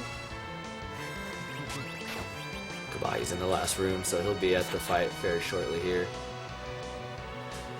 And then he's going to start his walk soon. Yeah. So what I was gonna say was, I don't know if you saw the damages that the Big Bangs did. Roth keeping Cecil alive for the CPU was huge because if his Cecil had 1,000 life like Nocash did, he would have died because he took 1,100. Whereas and that's just a little safety thing that Roth took, which definitely paid off because Cecil's alive. He's able to heal, which allows Edge to keep throwing darts instead of healing. It looks like everyone's timing, or both their timing's on point right now. If you can help it, you want to have Kane do all the healing. Right now he's still Berserk, so he can't do it, so we're going to be a little bit safer. But with the Black Hole spell that just happened to Nocash and Roth now, Kane will come back to our control, and he's going to become our healer from now on. The goal here, because the timing is very tight, you can fit in as many inputs as you possibly can. However, if you get a little too greedy, or you're just slower than you think you are, you're actually going to fall behind on the cycle, and you're going to be scrambling to heal, and chances are one or both of your guys are going to die, and that's really hard to recover from. Absolutely possible, but very hard to recover from. So you'll notice that Nocash and Roth were basically at the exact same point. Nocash got his Big Bang, and then Roth didn't. Roth's Zeromus shook instead. So that's because Roth actually reset his AI, which usually is not good. I mean, it throws you off a bit. You can theoretically get more attacks in if you know it's coming, but yeah, it just comes down to how well you react to it. Yeah, you can make the most of it, or you can be behind. Yeah, both of their edges got nuked at the same time. They're very close here. This is kind of insane. Yeah, almost synced up.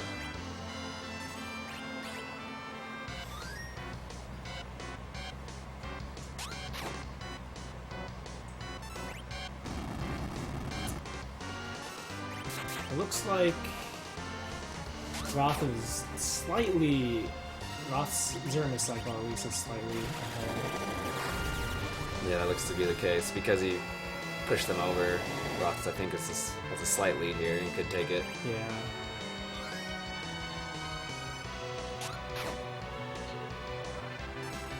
One of the dangers, when Zeromus gets low enough, he will. So that's another. Yeah. So he'll start medioing. That can trigger, at very strange time. Yo, where's that bat at? Our brother neerrm is doing us a solid. Please, you're taking away from the final boss fight here. Yeah, he's waiting. So the next phase after this, Zeromus will start medioing. If it's not if you're unlucky. Okay, that's medio phase for Nocash. Basically, once you get in the medio, it's GG. You require like two Okay. darts and attack. Basically. So, Roth's actually a little behind in damage, and Nocash should be taking this Yeah. one. That was a very, very close fight. But since Roth got 2 phase skips, This attack should do it. he wasn't really able to pile in as much damage. I think. Yeah, he was not aware of where his cycle was, so he actually missed out on some turns and ended up just a little bit behind. That's GG for Nocash. GG for Nocash, 319.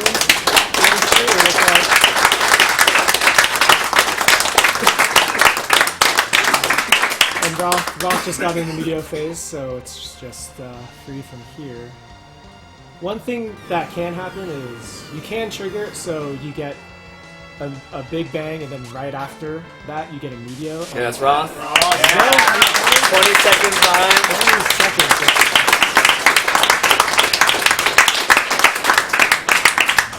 Yeah, 20-second difference between the two. That is amazing. Yeah. 24 seconds. That was done in the fight. Yeah. There you go. I love you, Yeah, Nerd. because it was right there. But yeah, again, Roth had a few phase changes, and he wasn't able to get in as many attacks as he had otherwise. I think Nocash and Roth should come in here and get some of those bats that neerrm just can't seem to get. Yeah. I know. But yeah, so it is possible to trigger a medio change, a phase change right when he's already got a big bang queued up. So it could end up being a big bang and then right into a medio before you can even have a chance at elixir even. So you might, it's not necessarily bad luck. If you're keeping track of your damage, you might know it's going to happen, but you could just wipe because it's back to back. How likely do you think that would happen in a run? It common has enough. happened. Yeah, it really comes down to keeping track of damage though. That's on the runner for the most part. Yeah, So. and then how long it takes for him to medio after differs as well. Like sometimes you'll have enough time to elixir because you would normally elixir after a big bang anyway. Sometimes you'll have queued up an elixir already and that will go off, so you have one guy alive. And really, if you have edge and he's alive and he starts medioing, you're still gonna win. Kane anymore. Yeah, it's gonna be slower because you still have to heal, or maybe not, depending on because you can dodge medio. So it depends. But so sometimes you can just wipe to that. Others, again, you might be able to get one elixir off, and you're always gonna elixir edge first because he always does the most amount of damage.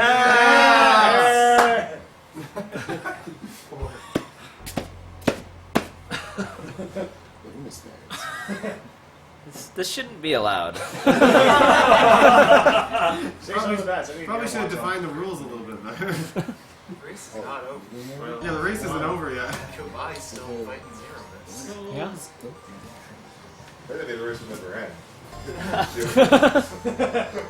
By the way, as a quick reminder, everyone donate $4 and we're going to be over our goal. We have less than 9,000 to go. Actually, let me refresh to see if that's changed. Error 523. So Yes, we're doing we great, did it. guys. Keep them coming. Is that the server done bloat message? Ow. I got hit. And then now neerrm just killing him for reasons. So in this case, Edge got nuked. It's still cool. You have to heal him. That's a little slower, but Roth, whatever. You wanna? Since neerrm is extending our fun a little. Come more. around if you want that, I guess. As if he would. Oh yeah, there's just a regular guy there. Nice for you, man. Not a bad. It might have been. Yeah, a good bad job. day. Good job. Congrats. Nocash on your win. That was a heck of a Zeromus fight. You guys were there like 3 seconds apart or something. Get up there and enjoy some bat swing. How does it feel having finished this FF4 race? We're trying to get some bats, so 320 is pretty solid for. That's really solid. Yeah, those 2 phase changes and the 2 AI resets really. Oh, we're back up. Yeah, and Really then I threw got an it. elixir on Cecil. Yeah, that was Oh, cool did too. you? Oh, I didn't see Yeah. that. Never mind. That It cost me an attack, but I would have still had to have. Khobahi recover? Kobahi. He's fine Yeah. for now. If he gets this elixir off, It's fine. / edge gets nuked. Oh, wait, we're not out. Where are we whacking him? Just anywhere? Yeah, I was doing his chest and leg. Misa was behind, so she was hitting his arms. I guess his left arm might be a little I sore. might go for legs too, because I think it's the only thing that's probably not going to be tender. Agreed.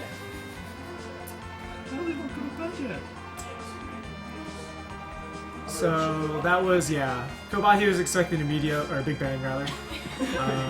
It was an AI reset again, so instead of doing that, he shook. So that theoretically gives you more time to attack, but since you're not expecting it, it's safer to just wait, because if you don't, then You can't it's react. just very You risky. cannot react in the fight ever. You have to be very proactive, or else Yeah. you're gonna. So yeah, just even if you get that, theoretically you have time to attack, but really it just loses you time. What will happen first? Zeromus dying or A Nurm single getting a bat? single bat for Nurm. He's gotten Got one. two since he started this, but That's what it says next to Nurm. yeah, big bat is his final time. He's just getting skulls like crazy though. Yeah. So this seems like it's going fairly well for Khobahi. Yeah, there we go. Bats!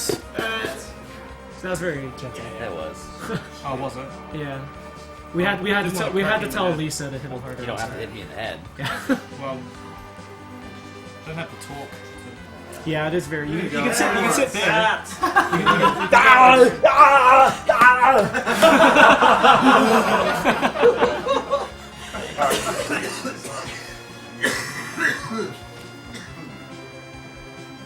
So Khobahi had the extra levels that Nocash had and the Gungnir that Roth had. So his throws are doing, it looks like 4,700. There's 4 more bats if you want to keep it up. Yeah. Just kill him already, man. So That's an elixir. Yeah, Khobahi's good. It's solid. He is not going to take the fastest route ever, but he's going to be good. It's He'll going to get be there. solid. He'll get there. He's going to kill him, no problem. It's just a matter of time.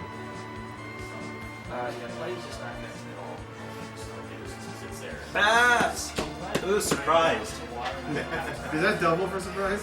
I hope not. that's how we did it in the relay, which is how Khobahi ended up with 37. Ah, okay. But I guess for this, since these are bonus bats anyway, Yeah. Bonus bat. that would be. I'm guess the, very I'm the nice. bonus bat. You are. So it's just chugging along. So Big Bang does have the potential to hit edge for up to 23 or 2400. Medio. Okay, so depending on what happens to Kane, he may or may not be a lot. So edge dodged. So Yeah. he should be fine. That puts him in a Yeah, bad-ish spot. Yeah, he'll be need fine. to heal. After he throws his dart, he'll probably need to heal. We're just unfortunately going to see like, a bunch more medios than you normally would have, Yeah. unfortunately. But he's not in danger of dying. And again, Edge does have the chance to dodge, which is what he did. So there you go. So he was actually safe to dart He would've there. been safe I mean, to dart. there's no can't- way you could make that call. Yeah. It should take 1, maybe 2 more darts, because he's doing more damage with his darts. If he's lucky, this is it. Alright, so we'll need 1 more. But he'll eat that medio. Yeah, that's all once he does. starts doing medio, that's all he does. And he just dodged that one anyway. So Yeah. GG on Khobahi.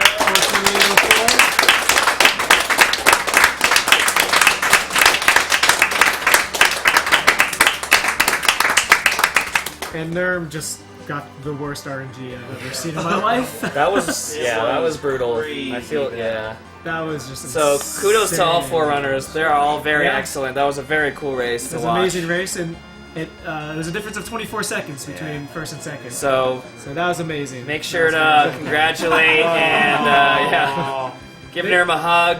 Yeah. Give all these 4 guys a follow if give you them haven't follows. already. They're very, very good. good FF4 runners, and they'll be doing more of this. So if you like what you see, we actually do a lot of races. Or we. That's funny. Yeah, they do a lot of races. So if you like what you see, then there's gonna be more of this. So definitely give them follows. And that was an amazing race. Okay. Yeah. This was a fantastic event. I highly enjoyed this. Also, I highly enjoyed all these donations that are coming in. We were getting some error messages. If you got those too, The server should be back online now. Keep donations coming. Remember, if everyone gives $4, we will get there.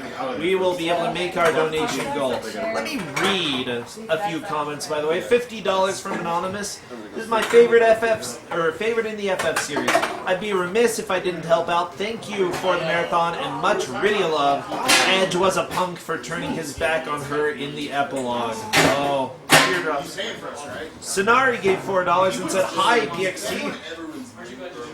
Big Sis 25 said, I donated my $4. Now I'm donating on behalf of my other half. That was with $4 as well.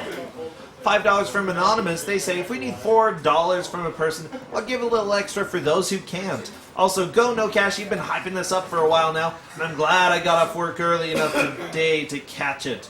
Edmund gave $10 and said, great cause, great games. I wish I had more time to play myself. As a healthcare professional, mental health care needs a bit of work in our society. Game on, friends. Sean P. gave $10 and said, going through a rough 2015 myself, so it's good to see people taking time out of their lives to make a world a better place. Thanks to all you guys are doing and will continue to do. I sadly missed most of RPGLB due to work, but we'll catch the finale and highlights.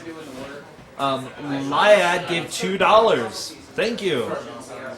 Lunar Dragoon gave $4 and said, seeing the game that saved me in a time where I was being suicidal, being used to help those who suffer from similar problems makes me so happy. $4 for 4. Anonymous gave $4.56 and said, here are my €4. We had $30 from Cephalopadre, who said, thanks Plexel and crew for keeping the torch lit until others could find their way out of dark. Behave, belong, bestow. Chrono Cross hype. $4.44. $4.44 from Icy Knight. Says, just tuned in, been lurking all weekend. Glad to see my favorite game played on here by two of my favorite streamers, Nocash and Roth. Keep up the good stuff, everyone. Because I talk cocky. We had $50 from Wells SJC, who said, here's $50 to go towards the Nocash Party Crash. Awesome race. Congrats to both you and Roth for an awesome finish. It was a great run from beginning to end. Nocash chooses where this goes. So I was a Hulk and was an idiot. Alright, it looks like we're going to have an interview, so we'll go ahead and go over to that. Nocash is up there with Bulligin. Alright, hey, so I'm here with Nocashnocash, who just won our 4-way Final Fantasy IV race. Nocash, I'm just going to start with the kind of obvious question. How do you feel? I feel really good. I feel bad for neerrm, who had bad luck, but I want everyone to know, don't forget, he's the world record holder of this run, so don't forget neerrm is great. But I feel it's accomplished because I don't have the best time in the world, and Final Fantasy IV can really do a lot of bad things to you in runs. So for me to come over here and be able to show up and win is a really good feeling. I know that there were a lot of times during that run where the lead kind of went back and forth, and even I think going into the final descent, you didn't actually, you were about, I think, 30 seconds behind. So how did you, when did you feel that, really you could catch up and win this race? Well, when I knew it for sure, actually, to be surprised, is actually the grind fight really early on, because the grind fight can do a lot of things to you. One, finding it, and then two, back attacks, surprise attacks, different formations. And you may have saw, we have different formations, the Roth and I, and he also got a back attack. So when I saw him get that, I was like, I'm a minute or two behind, but I can catch up. And I actually finished before him, but I did an extra set of D machines just in case. So when all that happened, I knew I could do it. And then after the 4 Fiends and CPU fight, we were neck and neck. So that's when I knew. I was like, I could do it. It's a possibility, but also it's FF4. So we'll see. And I ended up pulling it out. For sure. I know that's something that the viewers might not have been able to appreciate because we didn't have audio on the runners here, was that a lot of times the runners would be kind of talking to each other and almost helping each other. neerrm in particular, I saw he had his phone out while you guys were looking for grind fights. What was that about?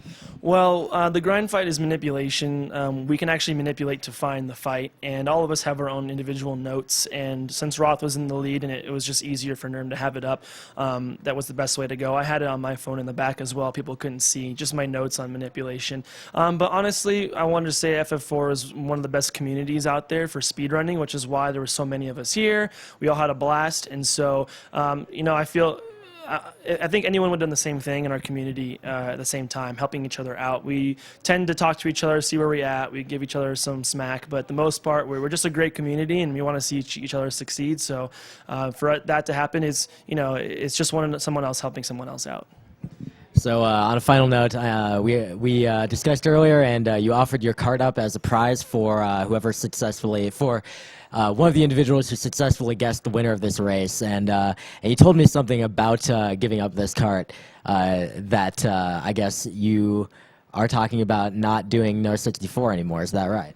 Yeah, this is my first speedrunning cartridge ever, so whoever gets this, don't frame it. I mean, use it, but it definitely holds a place in my heart because it's my favorite. It's my favorite game, which is why I'm here. But I learned any percent on this thanks to Brosensha, who's also been doing the commentary or the hosting. But I'll probably just stick around with just doing any percent. Any percent No 64 has been a lot of fun, but my heart is definitely into any percent with the crazy 64 floor glitch. Not that I don't like doing this run. I love doing this run, but it's just something that I think NERM and Roth have a good grasp on that, especially also El Magus, shout out to him over there in Germany. They're going to tear it up, and they're going to get it even lower, and I want to be part of what got me here today. Is I started with any percent. I brought that time down a lot with the Roth, and I think that's where my skills in FF4 lies with any percent. So to whoever has this, there's a lot of good saves on here. It's the last save before Zeromus, and a lot of good practice ones in there. Unfortunately, no trash can or carrot, but it's all on there. So thank you for donating. Thanks for believing in me and donating to me, but also this goes out to whoever gets it, and shout out to everybody who's had issues in their family with mental illness and then believed in us here and myself. So thank you very much. All right, thanks very much, Nocash, and congratulations on your win again. All right, thanks, man. Appreciate it. Thanks so much.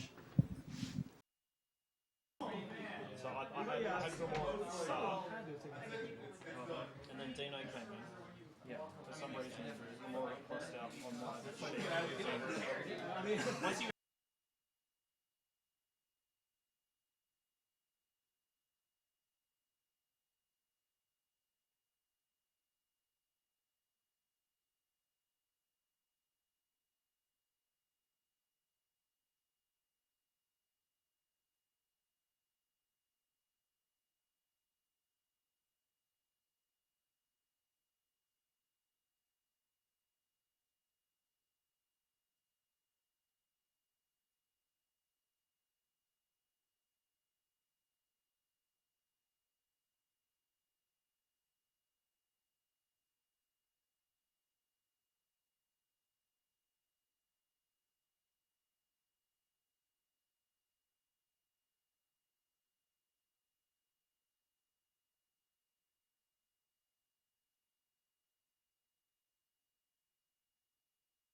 Hey everyone, just a real quick update while we're getting set up for Chrono Trigger.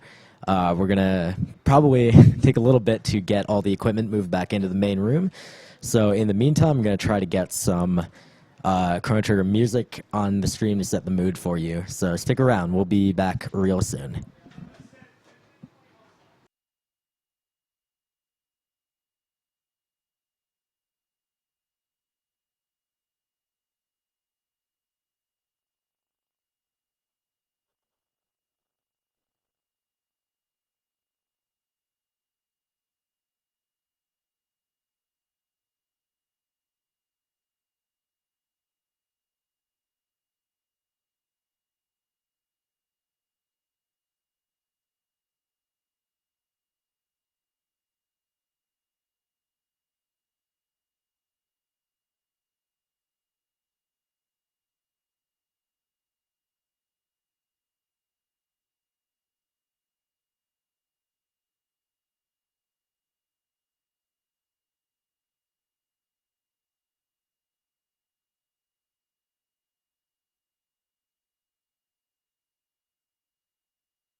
I did just hear Adam out there. Yeah, you will. Yeah, you would. Enjoy. Those are your only two names. Okay. Hi everyone, welcome back. Since I'm a big dummy, you were hearing nothing over the stream, but now you are hearing actual audio. So maybe now we can do a real run. Good luck. Okay. All right. 3, 2, 1, go.